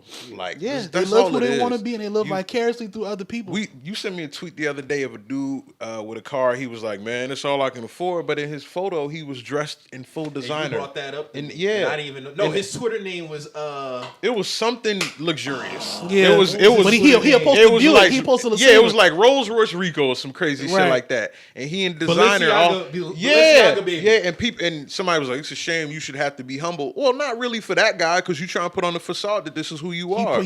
So I didn't see his Twitter name, but I just brought that to my attention. I just saw she was like, that's all I can afford. I'm like, nigga, so Sabre to me is that's a cool hell down here. Let a nigga get on the Sabre like 2008. That was like the first car that I bought with my own money. Yeah. Like, you know what I'm saying? Yeah. I love my LeSabre. I know niggas now who still buy one just for a weekend car. Like I would get one if I found one. I've been looking at LeSabre prices the other day, like how much to use one car. Like, I would, if I had like the extra $2,500 right now, I would go buy one. Me with like if I could find a nice 05 Lincoln Town car with that 4.8 in it, make it a project car. Just do something with it, but like when you put. Just like, you got tweets about how much money people make, and somebody was like, this $1,600 ain't cutting it. Somebody was like, y'all getting that much? It's like, bro, like, all right, y'all be talking a little greasy on this app. Yeah, you know? Like, it really do. Hey, like, you work in the car dealership, bro. Like, you. Jordan to tell me some stories on a weekly basis. No mask. Really and that's where, like, and that's why, like, when, the whole man-woman dynamic, like, man, I do credit applications all the time. The amount of women out there who tell me, yeah, I pay the mortgage and my husband paid other bills, and they who you would drive past or see at a mall or whatever in a luxurious car, and you be like, oh yeah, I know he doing that. That don't be happening for real, bro. It really don't, bro. Yeah. It don't. And there's nothing wrong with that because that will work for them. And what it came from really is, and I think we said this before, is who tells what. A lot of. One gender is not volunteering to their friends the work they actually put in. They're not doing it. They're not. I'm not like dudes will brag about, yeah, I got this for my wife, whatever. But women ain't like, girl, I went and made this dinner for my man. They not doing that type of stuff. But they will go say, He bought me this. He Right. did this for me. You know what I'm saying? But they're not saying the dirty telling work. the difference, the work that They're not came, saying what came with it. So yeah, you get a lot of my aunt told me, my aunt got this husband that do this and he bought her a big house. Yeah, but she You don't know what auntie go through on a day to day. That room you think is her woman cave, that's where she do her knitting and sell stuff on Pinterest. Yeah. Or whatever the fuck. She not or telling Etsy. you that, though. Yeah, she not letting you know that Yeah. because we all have gone to family reunions and we know the adopted cousin that your mother told you before you got there is adopted type of shit. You know what I'm saying? We know what's going on. So there's a lot of fake stories about how people live in their lives and it's, you know what I'm saying? Yeah, that's why you can't go off of the optics. Yeah, no, never. Listen, I done heard horror stories personally, people like in my life about shit that wasn't going like how it was perceived, and you always got to keep that mental like, bro, that shit is not always the glitz and the glamour. You know what I'm saying? Like, like I hate when people be like, oh, I love them together. What happened, nigga? Humans happen. Yeah. That's what happened, nigga. Like that's a reality. He cheated on this, bro. You don't know how big of a piece of shit she might have been. Like, you don't know her. Like, come on. You don't know what happens when they close and lock that front door. Like, you don't know. People don't know what's going on in these people's houses, man. You just know what they tell you. Yeah, like I said, we see that shit every day on there, bro. Like for me, I just be scrolling, but it's constant too. But it's funny how it's constant. Yeah. That really be my thing. Like it's funny how constant it is because till you actually get in that situation, bro, you won't never know. It's funny to me how it's still fly out horror stories in 2023. Like they just had been on Twitter since 2011. Yeah, and it's still fly out horror stories. And I come from an era where like it didn't really take much to even link with women. I'm not speaking on their character personally. I'm just speaking like how easy it was to be social and interact with people. And rap with people. But it's still to a point where people having these horror stories off of miscommunication and shit like that, or just overplaying your hand comment. And I said, I think this was a topic my last time here when I said these dudes don't be realizing like when you compliment her and she sending an emoji back every time when you try to flirt or say something nasty and she LOL you, bro, I'm pretty sure she's not interested. I think she's being dry with you. I think we're reaching a dynamic where like, and you could tell by the video because we're in a different time where people are posting their whole outfits and they're posting videos of themselves. You can see social awkwardness during people. You can see these people with these 100,000 followers and these dudes with all these cars and they record themselves at the club and they mannerisms and stuff. Yeah. You could tell the discomfort. They've made it all this way. Because they've been not social and they've been able to text with people. Y'all probably don't remember what I sounded like from not being on the par with you because we tweet all the time or we text us or whatever it might be. And that's how it is. Like these people they're not social. Back in the day, like bro, nigga, 07, or well, I'm younger than y'all. But like when I was 12, 13, like niggas ride bikes and go pull up and ask yokes to pull up in this. That was a thing. Like, that was a thing. It was nothing to link with it. Exploring the land. Like, let's go pull up on my homegirl in Asheville or whatever, or go downtown. It was people are very sociable. And nowadays, I was in public. My sister's gonna be 18 next month. A couple years ago, we was in Publix and she didn't want to ask the guy to make a sandwich. She was like, "Oh, those sandwiches look good. I always hear about Publix subs, but I don't want to order one." What does that mean? You don't want to speak to a guy that like, and that's what you get into. You get into such an era of shy people and social awkwardness. They don't got social awkwardness. They don't even know how to communicate with people. Anxiety. The tweets and posts you hear people talk about how difficult things are. Like we really don't talk about how tough and draining a 40-hour work week is and all. It's like, bro, it's getting a little too pussyfied for me. Yeah. Like it's should be too much, you know. But yeah, there's definitely a rise of non-sociable people out here. Niggas out here not being able to read social cues, you know. Facts. And you know, it's so funny that you mentioned about listening how you sound because everybody I text, if they send me some funny shit, I read that shit in their voice. I know how that shit. And I actually told somebody that the other day. I was like, bro, I know how you said that because you talk real fast at the end of your sentences. So I just laugh loud. I just laughed at this shit. So it's like people just really got to learn how to have the personal interactions, bro. Like you can't. Like I mean, I feel like it's something you probably can teach, but you just gotta go outside, man. Just link. You gotta shed that skin. Yeah. You gotta shed it. And it's funny because we always talk about like in the past couple of years because of the rise of like the manospheres and you know the conversations of who's gonna be with who's gonna be left over. Like there are the young attractive women who are have the personality of a fucking stale donut. You know what I'm saying? That's true. There are the guys who are like, yeah, when I'm 45, I'm gonna be macking this, that, and other. And they're like, bro, you aren't a likable person. Like they don't, they just go off of what they think. There's a lot of pretty boring faces. There's a lot of accomplished lame guys, and it's like how you brought up the 100,000 followers. Like that 100,000 followers is the shield from people realizing that person really lame as hell. Like, because once people get around you, like that's when people start talking in real life. Like this nigga not really that Instagram shit. Like you know what I'm saying? Like, and that's what niggas gonna really start, you know, going through their little ice ages. Like for real. Like because once people get around you for real and know.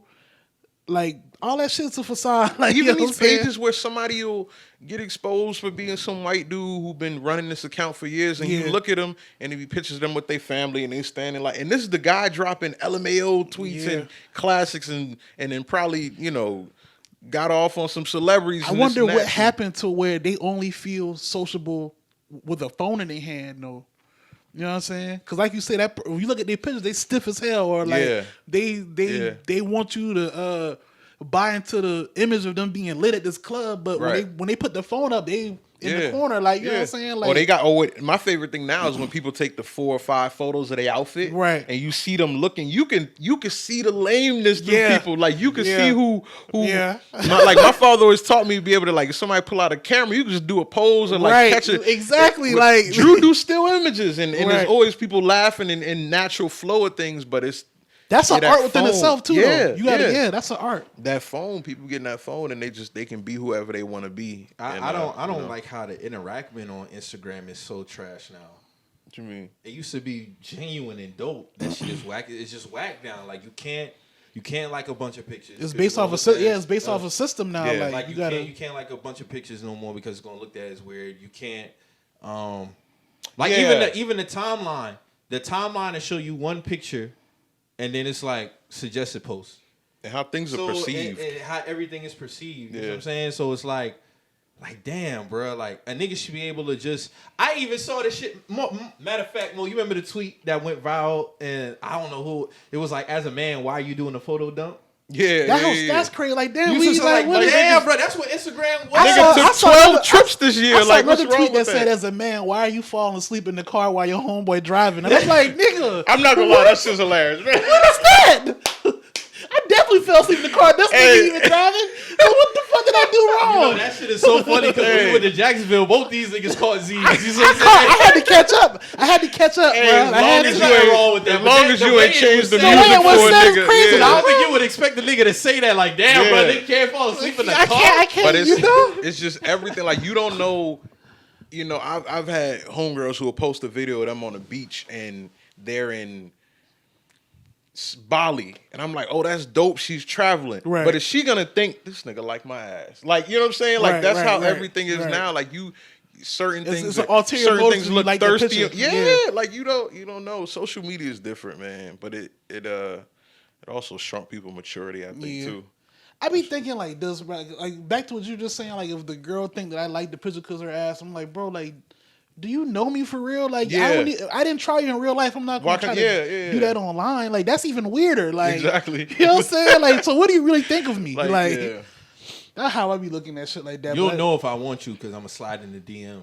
Yeah. But I'm just saying, if I know you in real life, like, I would preferably try to talk to you in real time as opposed to I wouldn't make a move knowing on you social this whole media, time and then see you online and then no, that's weird. Man, matter of fact, let me see if I can find that shit because I definitely posted about that shit. Damn, I think I deleted that shit. But the girl was basically like how this nigga had liked her pictures on Instagram, and she basically DM'd him like on some he was like, I just like the picture.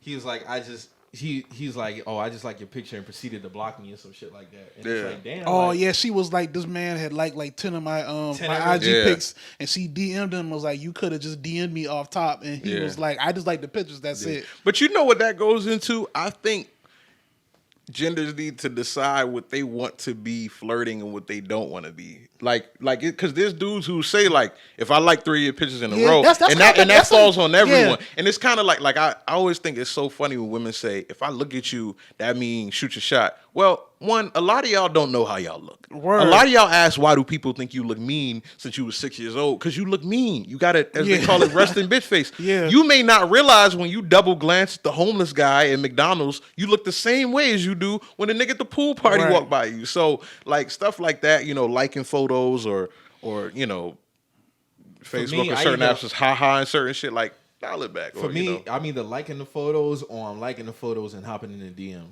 Word, it's a combo. It's a combo. Yeah. So if I just like your pictures, I probably just like your pictures, bro. Now that's different. Yeah, if I just like a bunch of like pictures, the pictures, then I dive in the DM. Obviously, I'm trying to shoot my shot, but just liking the pictures, no, that can't be it. Now, if the nigga in like 6 minutes had like 10 sporadic photos of her or something like that, that's like different. you were scrolling through the whole thing. If this dude like you uploaded on January 1st, he liked one. January 4th, he liked one. Like, nah, he probably just, oh yeah, she got a nice cardigan on or something. Oh, that steak look good. It's situational. It's situational. Yeah. Know how to read the room. Yeah, like that whole shit just it's gonna. I think as we advance the technology, it's gonna get worse though. Yeah, but that's what you have to develop as a person, the social skills. Yeah, you gotta. You know what I'm saying? You're gonna have to branch out. You're gonna have to go out there and talk to people for real, talk to women for real, talk to niggas for real. And like I said, maturity. Like how many times? Like I be seeing a tweet. I never knew niggas could come off head. Like, you are 31. Like, why is that a tweet for you? Like, you too old for some of these topics. A lot of people are getting lost in the social sauce. No, you that right. They don't realize maturity getting they're stunted. too. I see somebody the other day. You've seen a photo of a couple in the car. They got Chick-fil-A. This is a date. Bro, by 40 years old, that shouldn't be a date for you. Yeah. It was a date when you was 19 on Facebook and MySpace, and now you're older, but social media is this study hall classroom where we're all different ages and you don't think of yourself. It's like a job though. Like you could be at a job. I'm in my 30s. I could be working with somebody in their 60s, and we talk about the same shit. Yeah, exactly. Like some of my best friends is 50, 60. That's what I'm saying. Like I'm real cool with some old heads. Yeah, but sometimes you still got to remember. Like you still like it's a balance. My boss recommended some shoes to me. I'm like, Steve, bro, I'm 28, bro. You know what I'm saying? I saw a tweet, and this dude was basically talking about the Carisha and Puff Daddy shit.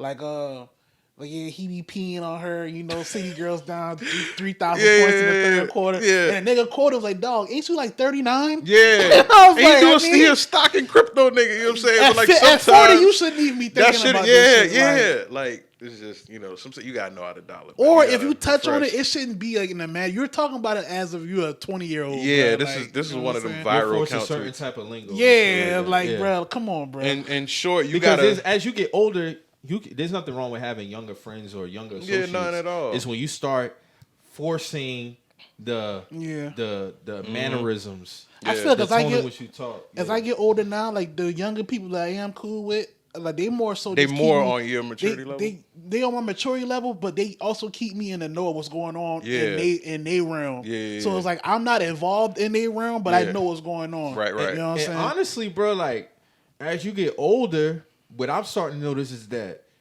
they'll kind of like, in a sense, how can I say, like, geared towards you. You know what I'm saying? Like, they'll come to you and talk about, like, oh, yeah, like, because they can know if somebody's on some goofy time or not. Right. And what I notice about the younger people that I've came closer to over the last couple of years, that's kind of like what it was. Yeah. So, because on the flip side, you'll have the younger dude trying to latch on to them, keep up with what they got going. They know, like, that's a sad case. You get what I'm saying? Yeah. But for me, like, I'm friends with people born 99, 98, and to me, it's still kind of wild. It's like, damn, like I'm 7 years old, but I also have to think I'm friends with somebody who's 13 years older than me. Yeah. 20 years older than me. 30 years older than me. I think that's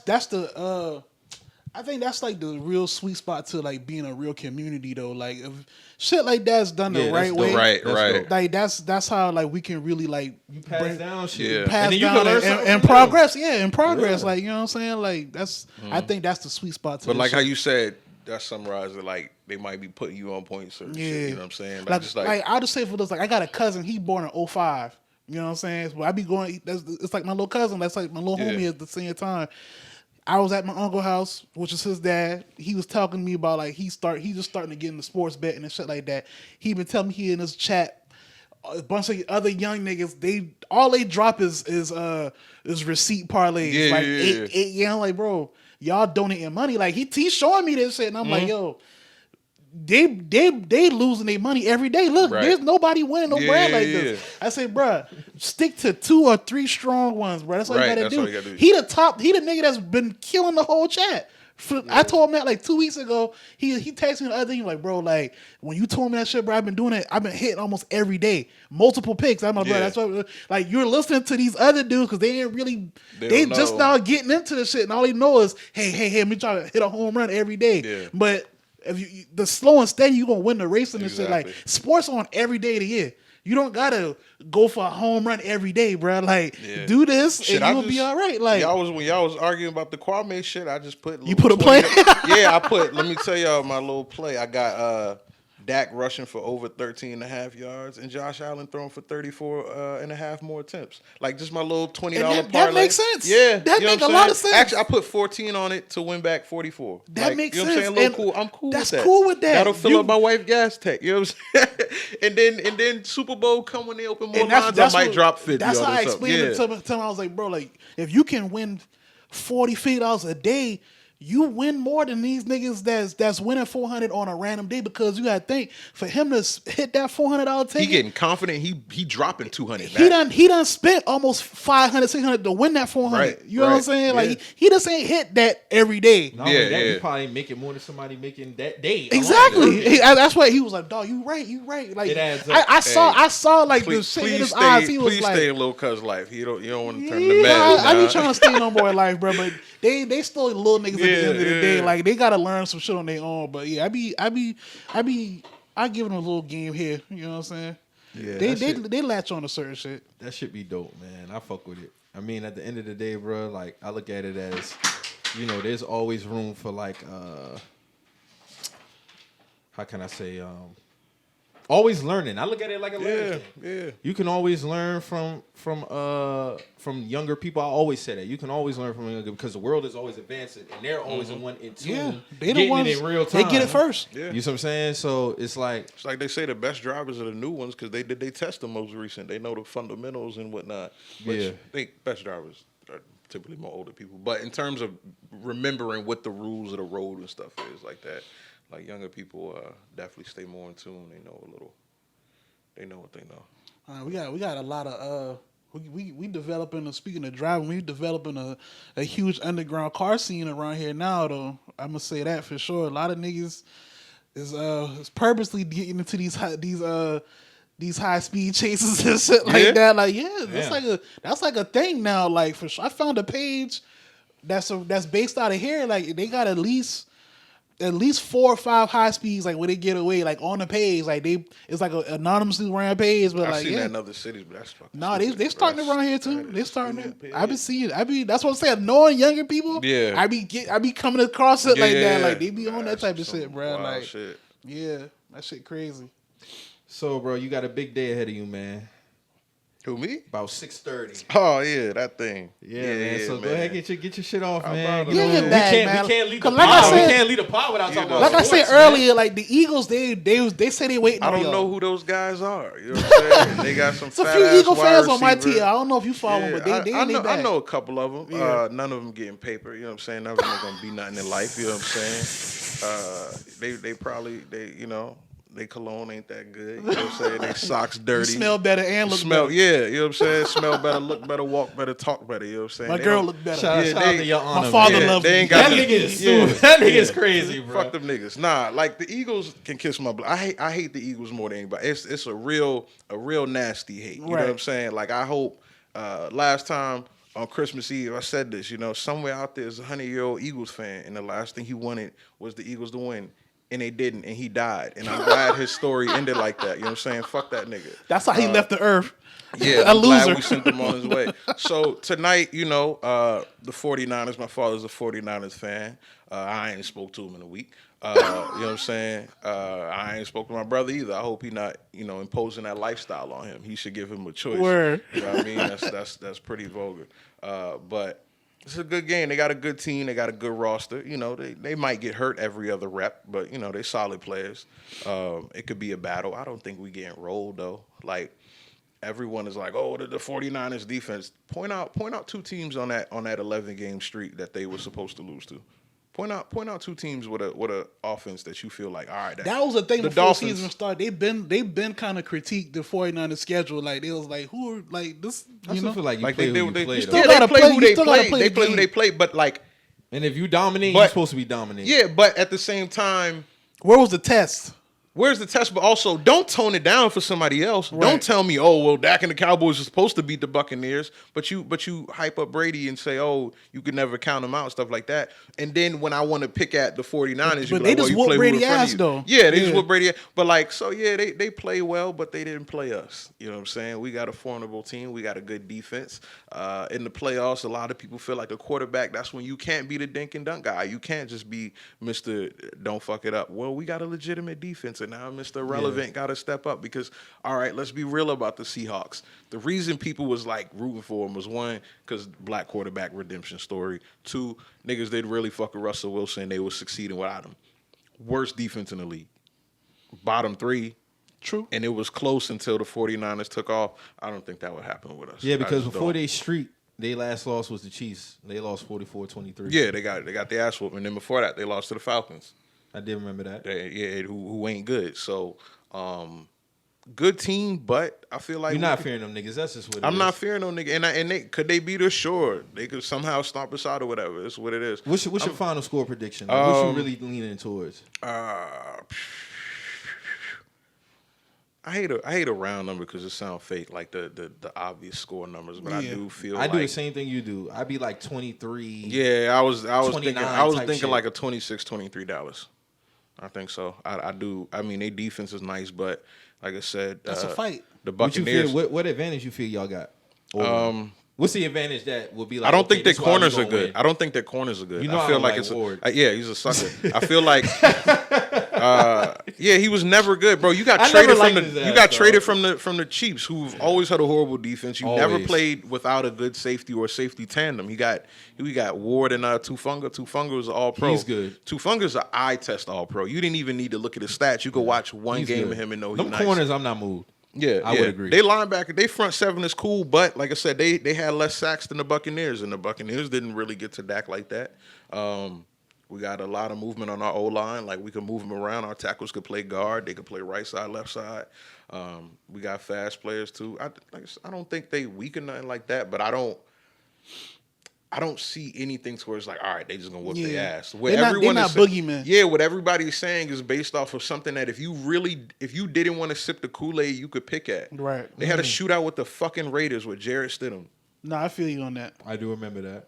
But we can't. But now, if I'm a Cowboy fan, I want to talk about how we whooped the Vikings' ass. Like, oh, everybody knew they was fake. Yeah. But y'all been talking about this spree with these dickhead ass Dolphins and Tua, who's been Tua had like 19 touchdowns this year. I ain't laughing at that, You but done yeah, had you some right. You know what I'm nasty saying? picks and They shit, done, bro. yeah, they You done had had some some nasty nasty picks. picks. He You, had some nasty He picks be and serving shit. that shit up. He put it right in their Yeah, fucking hands. he be serving bro. that shit up. so, He got to work on that. yeah. And I was rooting for Tua, but Dak last week stepped it up. I don't.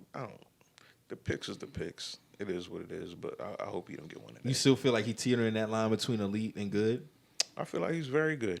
I feel like he's a very good player. I feel like for you to be an elite player, if I call you an elite quarterback, I feel like you should still be able to make a run with the 18th or worst defense. Well, I agree. I can agree with that. I feel like for because you that's to why be, that's why the Chiefs that's why they depend call on Patrick you Mahomes right. so much. The Kansas City Yeah. Chiefs have never had a good defense. I feel like for you to be elite, other shit can go awry. I feel like I he's agree with very that. good, You and can't- I feel like the teams feared y'all. Yeah, The defense, because you can see how the way the Kansas City Chiefs defense play. If they're cool with having at least one guy on that D line, the rest would just be like, you know what, we gave up this touchdown, Right. But Pat about to go down here and go. Right, get right. even go if 1500. there's never been a game like that I could recall where the Kansas City Chiefs have been leading and then the other team didn't score like 17 points at least in the second half or something like that. And they still win the They fucking always game. allow something to go down. So Yeah.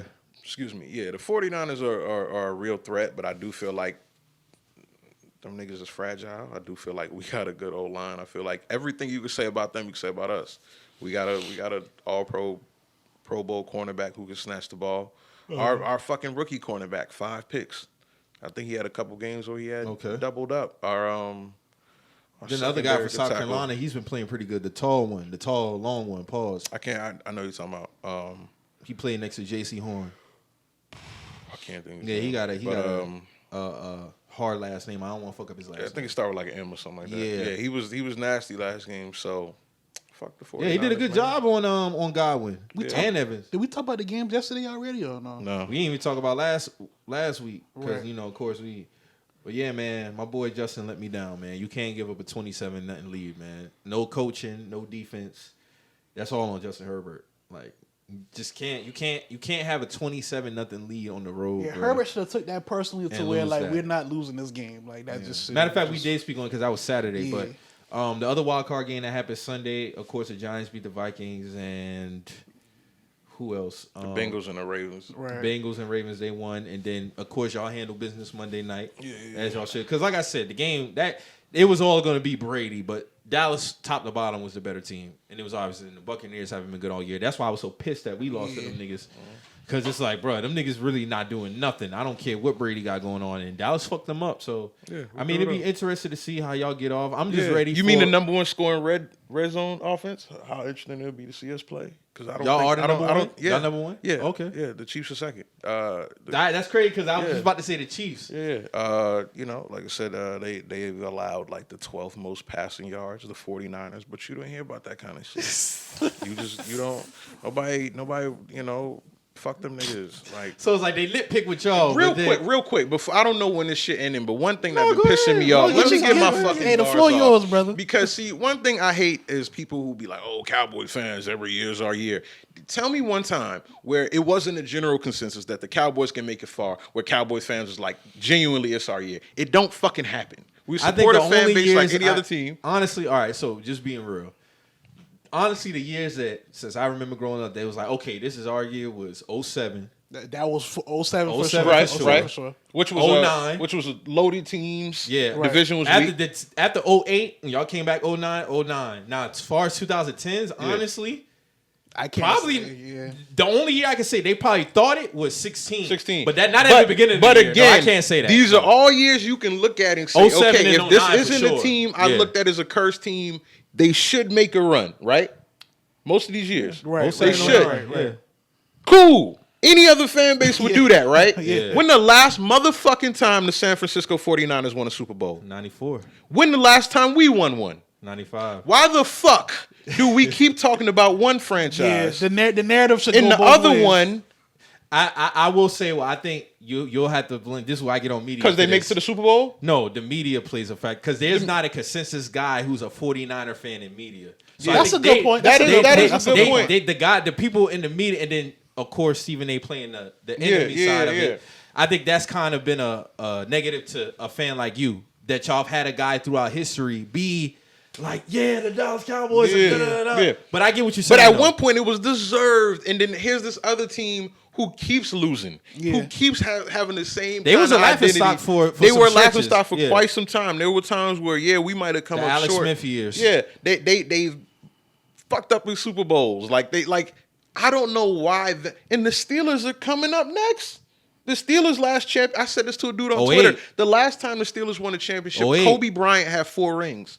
So this whole Cowboys ain't won since 90. That shit got to stop for a lot of Hey, motherfuckers. I said that 'cause about my time team, is too. flying. We almost coming about 20 years for the Steelers. No, We coming up on 20 I said that years. about my team too. I said, bro, listen, y'all talk all that the Panthers ain't got one ring, but once Right. y'all cross over that decade mark, my nigga, you in the same boat. You with in the us. same boat? I don't care, bro. You know what I'm saying? I don't care. You in the same boat with us, dog. But I hope we pull this shit off. I hope. I think it's gonna be a real good game, man. should I wouldn't be surprised if y'all win. Making Brock Purdy make mistakes is where y'all gotta get it. If y'all make him If you make can get mistakes and y'all take advantage, y'all should be good. I mean, I don't think there's no. Nick It's an Bosa evenly and Micah balanced Parsons game. had the same amount of pressures this year. That's what I'm saying. There's nothing really that I look at each side that's like, okay, this is glaring. Yeah. I mean, For y'all, it's Dak. You already know how I feel. It's Dak. It's on Dak. There's nothing else. I look at y'all team and I'd be like, okay, this is y'all run defense has gotten better. But as far as any glaring holes, no. Dak. It's on Dak. And he looks like he's locked in. He has a point to prove. Because for the money that he's getting, he is expected to play to a certain level. And even, I understood some of your gripes throughout the season about Dak, but for me, it was just more like, even I don't know where, I don't heavily critique Dak, but I know he's capable of being. And even with his picks, like I said, I think that's he do got some bad picks. You can look at players and kind of try to figure out where it came from, but like I said, he hasn't really thrown a ball. He threw the ball away against the Bucks, and I was like, that might have been the first time this year. Yeah, he doesn't do it, and that's a positive. That could be a positive. And it could be a positive because he's not that conservative, but like, there's no reason for you on 2nd and 10 at your own 30 for you to be like, fuck it, I'm a threat. Who that, an all-pro corner? Yeah, let me try this motherfucker. No, don't do it. Stop that Here's shit, my thing. It's all about situational. So my thing is throwing the ball away is very important in your own territory and when you're in field goal range. Right. My mindset when you get in field goal range, protect the field goal. Yeah. Protect the field goal. Protect the motherfucking field goal. If it's Which not I don't know if that's a good idea for us. Because what's the worst turnover you can have? A turnover in the fucking red zone. Yeah. Because you sacrifice 6 or potentially 3 points. Yeah, that's the so. worst. But a lot of quarterback thing is I got to make the play. My only thing is if the game is on the line, that's when you got to do it. You know what I'm saying? Other than that, throw the ball away, bro. Throw it away. Drew, who you got for the day? What's your picks for the day, bro? 49ers, sorry. But they just playing good team ball. Right. Just all around they're playing good team ball. And then Bills. Going with the Bills, man. Drew got on a fake Coogee sweater. Y'all can't see it. I'm going to spread a rumor about this nigga because he heard my whole diatribe. He sat up quick to say 49ers. Quick 49ers. 49ers. He was playing Tetris on his phone. As soon as they asked him, he was like, yeah, fuck them Cowboys. All right, bro, I see you. Man. I mean, y'all look good, man. You know, big up y'all boys. Big up. I'm pulling for my boy T.Y. You know what I'm saying? Yeah, like, if anything, I'm pulling for T.Y. But ultimately, good team ball. I'm going with the Niners, man. Bills. Fair enough. If they get this shit together, because they've been looking kind of shaky. You know what I mean? If they get this shit together, it's going to be a long day. That's where I'm at with it. Bills and Niners. Man, them Bengals Bengals been slipping through the cracks. Hey, Joe Burrow's a bad motherfucker. Yeah. He is, man. And I think Joe has won like what, 9 in a row? They ain't losing in a long time. Joe Burrow might be the second best quarterback in football. Ooh. He might be. Ooh. Who number one to you right now, Jordan? Matt Ryan. Pat. So Pat, then Joe, then Josh. Josh Allen is one of the sloppiest players. You don't like Josh? I think he's great. There's about 6 elite I quarterbacks. think Josh Allen's who Cam Newton fans wishes he was. But I ain't gonna lie. He right. Yeah. He might be right. Yeah. He might be right. Yeah. Because guess what? He got Cam Newton comparisons coming out of Wyoming. But I'll say this much. But I think he did. He's very sloppy. Like if you look at a lot of his turnovers and everything, like he's had games where it's not just 2 picks, it's the 3 fumbles. fumbles. It's the fumbles. Yeah. It's a careless with the ball. Where Joe Burrow got the 4 of us and another dude from outside blocking for him, and he's still when you get in those conversations of who's better than who, at some point winning is the edge. Right. And for that guy to have won some of the games he's won With the shit offensive line. Yeah. Which that means something. And then when you factor in athleticism, like we've seen them scramble and things like that. One thing when it comes to saying who's better, especially with quarterbacks, some people don't need to do certain things. We've seen Patrick Mahomes scramble, get a 25-yard pickup and slide. He just don't got the pride to lower his shoulder and make it a 30-yard run. So you go, oh, Josh Allen's a better runner than which he probably is, but like, does he need to do that? He takes risks. So he definitely takes a lot of risks. I think that's a. But I think, argument. like I said, I told Jordan the other day, I think that's why we got to get out of the numbering. And I told you about this too, just the numbering the players, because it's like 8 quarterbacks that can be worthy of top 5. True. I feel that I kind of feel that about the NBA season. NBA too. Yeah. It's a lot of niggas going crazy this year.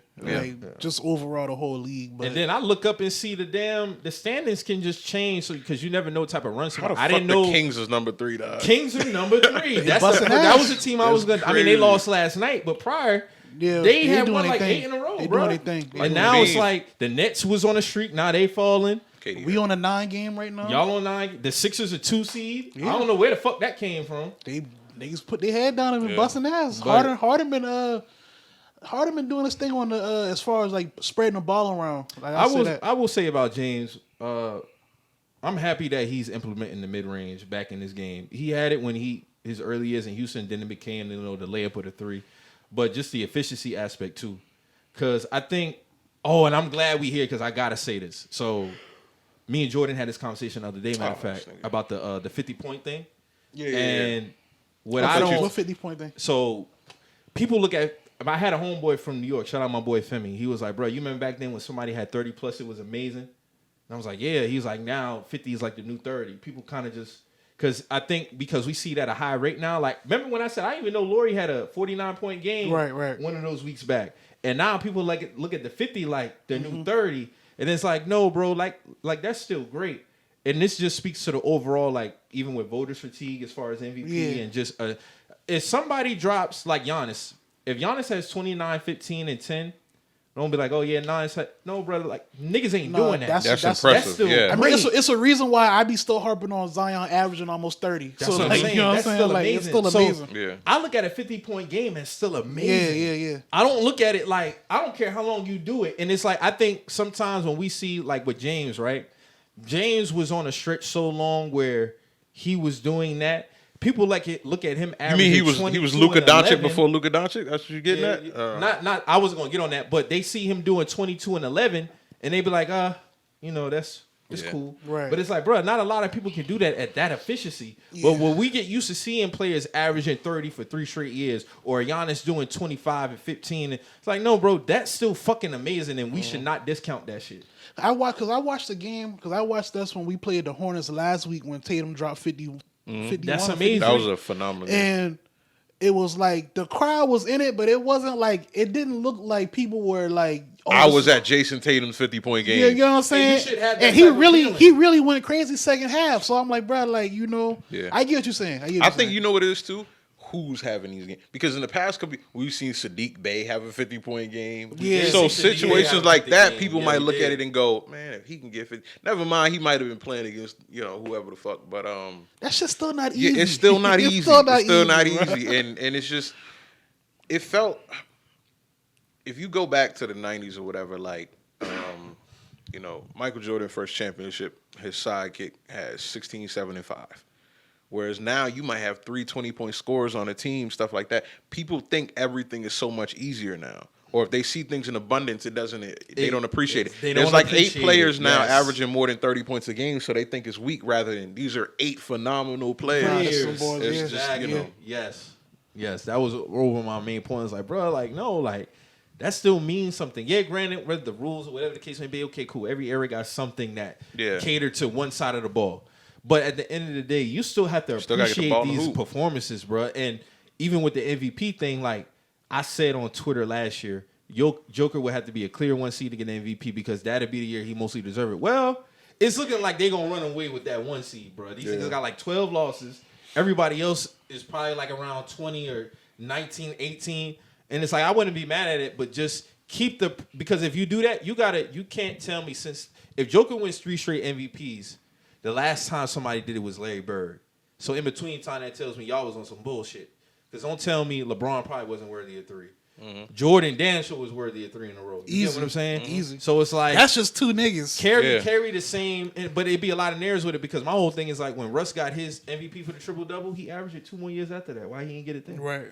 So I think they really do need to get to a point where we setting a standard, a criteria for MVP. Let it be a certain amount of wins or a seeding. My thing has always been the top 3 seed, but you might have some outlier years where 1 through 7 might be 50 or 48. Yeah. You get what I'm saying? Should but be gridlock sometimes. if you keep a standard, I think that's when you start to get consistency with a lot of this shit. Yeah. A lot of them are honest though about how they look at votes. Like I remember Ramona Shelburne one year said she would vote for LeBron just because he's older. Like it wasn't that Giannis wasn't. She thought Giannis was having a great season, but LeBron being older attitude. Okay. And it's like, all right, I can understand that, but like, but he was gonna discount what Giannis doing. Yeah, you know what I'm saying. So just like Steph a couple years ago, Steph was Steph was a play-in team. Yeah, and they were saying he was MVP. Like, come on, and Josh sent him home in the play-in, but he's supposed to be MVP. Right. So they definitely need to be more clear cut. Like what's really an MVP? Like put Barry Bonds in the Hall of Fame. Should I see something the other day?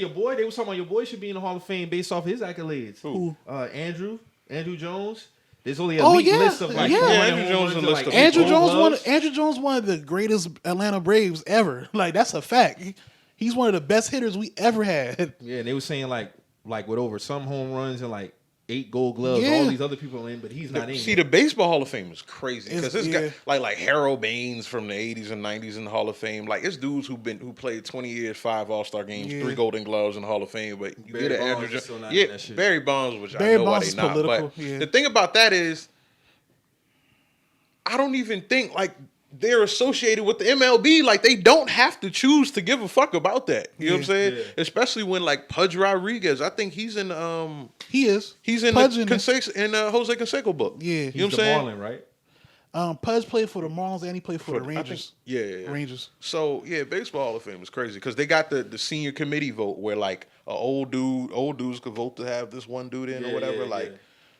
And then they'll put one guy in at a time. Like I don't even think King Griffey got a unanimous vote.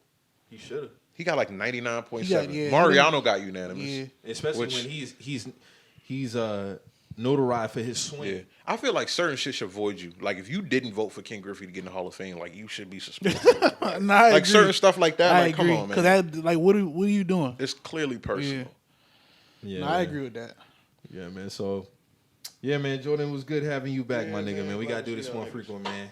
And hopefully, man, you'll be having a good ride to work tomorrow. Yeah, man. You know. See, I just got a blue car. You know. Yeah, man. You just got the blue car. You repping Yeah, strong, got man. You the repping plate, strong. You know. My dog got the Emmett, the Mitchell. I'm trying to go home to figure out what jersey I'm gonna wear for the game. I might. Oh, you do switched your CD. jerseys after that? Yeah. Oh, Oh, no. See, okay. this is a shirt. See, I told Mike technicality. I don't wear a Technicality, jersey yeah. before the game. This Oh. is a Mitchell and that shirt. Oh, you know what okay, I'm saying? okay. You know what I'm Okay, saying? okay. It don't got no shield The pass, here. the Super Bowl pass kind of threw me off. My bad, You know my what I'm bad. saying? But I might go. I might throw the CD on. I might do I got Dak in my wife's closet. You know, so I bring it out for special occasions. My mom a Cowboys fan. She was telling me she need to get some more stand-up jerseys. lady. You know what I'm saying? Yeah. Nothing but love for her. Man, you know I what can't tell you how many times them boy tried to convert me growing up. But I didn't have a football lady. team growing up. Like, And this is a rematch from last year, of course. So Yeah. you know. Yeah. I don't remember that. Yeah, man. How about him? You know what I'm saying? How about him? all right. I know you ain't gonna miss Undisputed if that shit go down. Nah. Especially with Skip. I told him, I said, man, at the Cowboys games, I said, tomorrow, like, I'm not taking a single customer. Like, I'm going to be in the cut. Talking shit. I sold Forte rides last week. I don't even need to work the rest of the month. We cool. I might just talk shit, you know? Word. Yeah, I'm definitely looking forward to that one. Thanks for having me, fellas. Nah, man. Always, Hey, man. plug your show till you get out of here too, man. Yeah, What Over the weekend? Hill on YouTube. We kind of ass, not really, but you know what I'm saying? We working out the kinks. We ironing out them wrinkles, you know what I mean? It'd be like that. Yeah, It'd be enjoy like it that. with Yeah, the us. first couple, We man. just roast each other all day long, talk about shit. Yeah, as long as you get consistent, Yeah, man, it'll get man. better. And we know how this shit look like. We talk about it all the time. Like we roast each other about what we got, what we need to improve. Yeah, on because next you roasted time, your but- man's the last time having that bin with the clothes hanging out. Oh That shit yeah, had me we dying laughing. Shout out my Was boy that one? Sealy. Shout out Flea. Flea. Roasting gun on that one? Was that- I can't remember. With his They man, all blend together. He had a bin. Yeah, in the he back. woke up. He had my boy Sealy had a bin with a do rag. I said, man, that's your away game do rag. Oh man. Shout out Flea. Shout out Sealy. Shout out my boy Luis, man. Word. But Shout out appreciate to y'all the for having guys. me. Yeah, man. We I'll be definitely back got again. we gotta have you back on for sure, man. Yeah, It's man. always a good time when you come on. Yeah. And you know, like you said, man, how about him, man? How about him? Word, man. I just placed another bet on them niggas. You about first of all, I got a homeboy who an Eagles fan, right? You know Mari. Yeah. Mari put $5K for them to win the Super Bowl. Maury put his money where his mouth at. Mari is not playing this season, bro. Hey man, hey, some Eagles fans were talking crazy. Eagles this week, Eagles man. fans is like I they had a just nigga as tell me put my devout. paycheck up on last night. Like relax, bro. I'm like, all right, bro. Yeah, I got it. I'm like, all right, like we not even about to, you know. Fuck them niggas. Yeah, but Oh, a lot of money about to be getting ran, Mo. You know we coming up on that time of year now. yeah, so. yeah. Niggas Tax say- season. Niggas say, I want your check. I'm like, all right, bro. Niggas Whatever. love Tax saying that, bro. You're not getting my check. Bro. Yeah, nah. okay, you bro. might get a Can't, couple can't get dollars. my check, bro. Sorry, no. That check's Sorry, pretty man. lovely, so Like, you let's, can't let's, have talk, let's talk with some sense, brother. Yeah. But, you know, like we say every week on here, man. If you're getting your feelings about something, you feeling some type of way. Always remember, man. Just some messengers. And we out of here, man. Y'all have a good Sunday.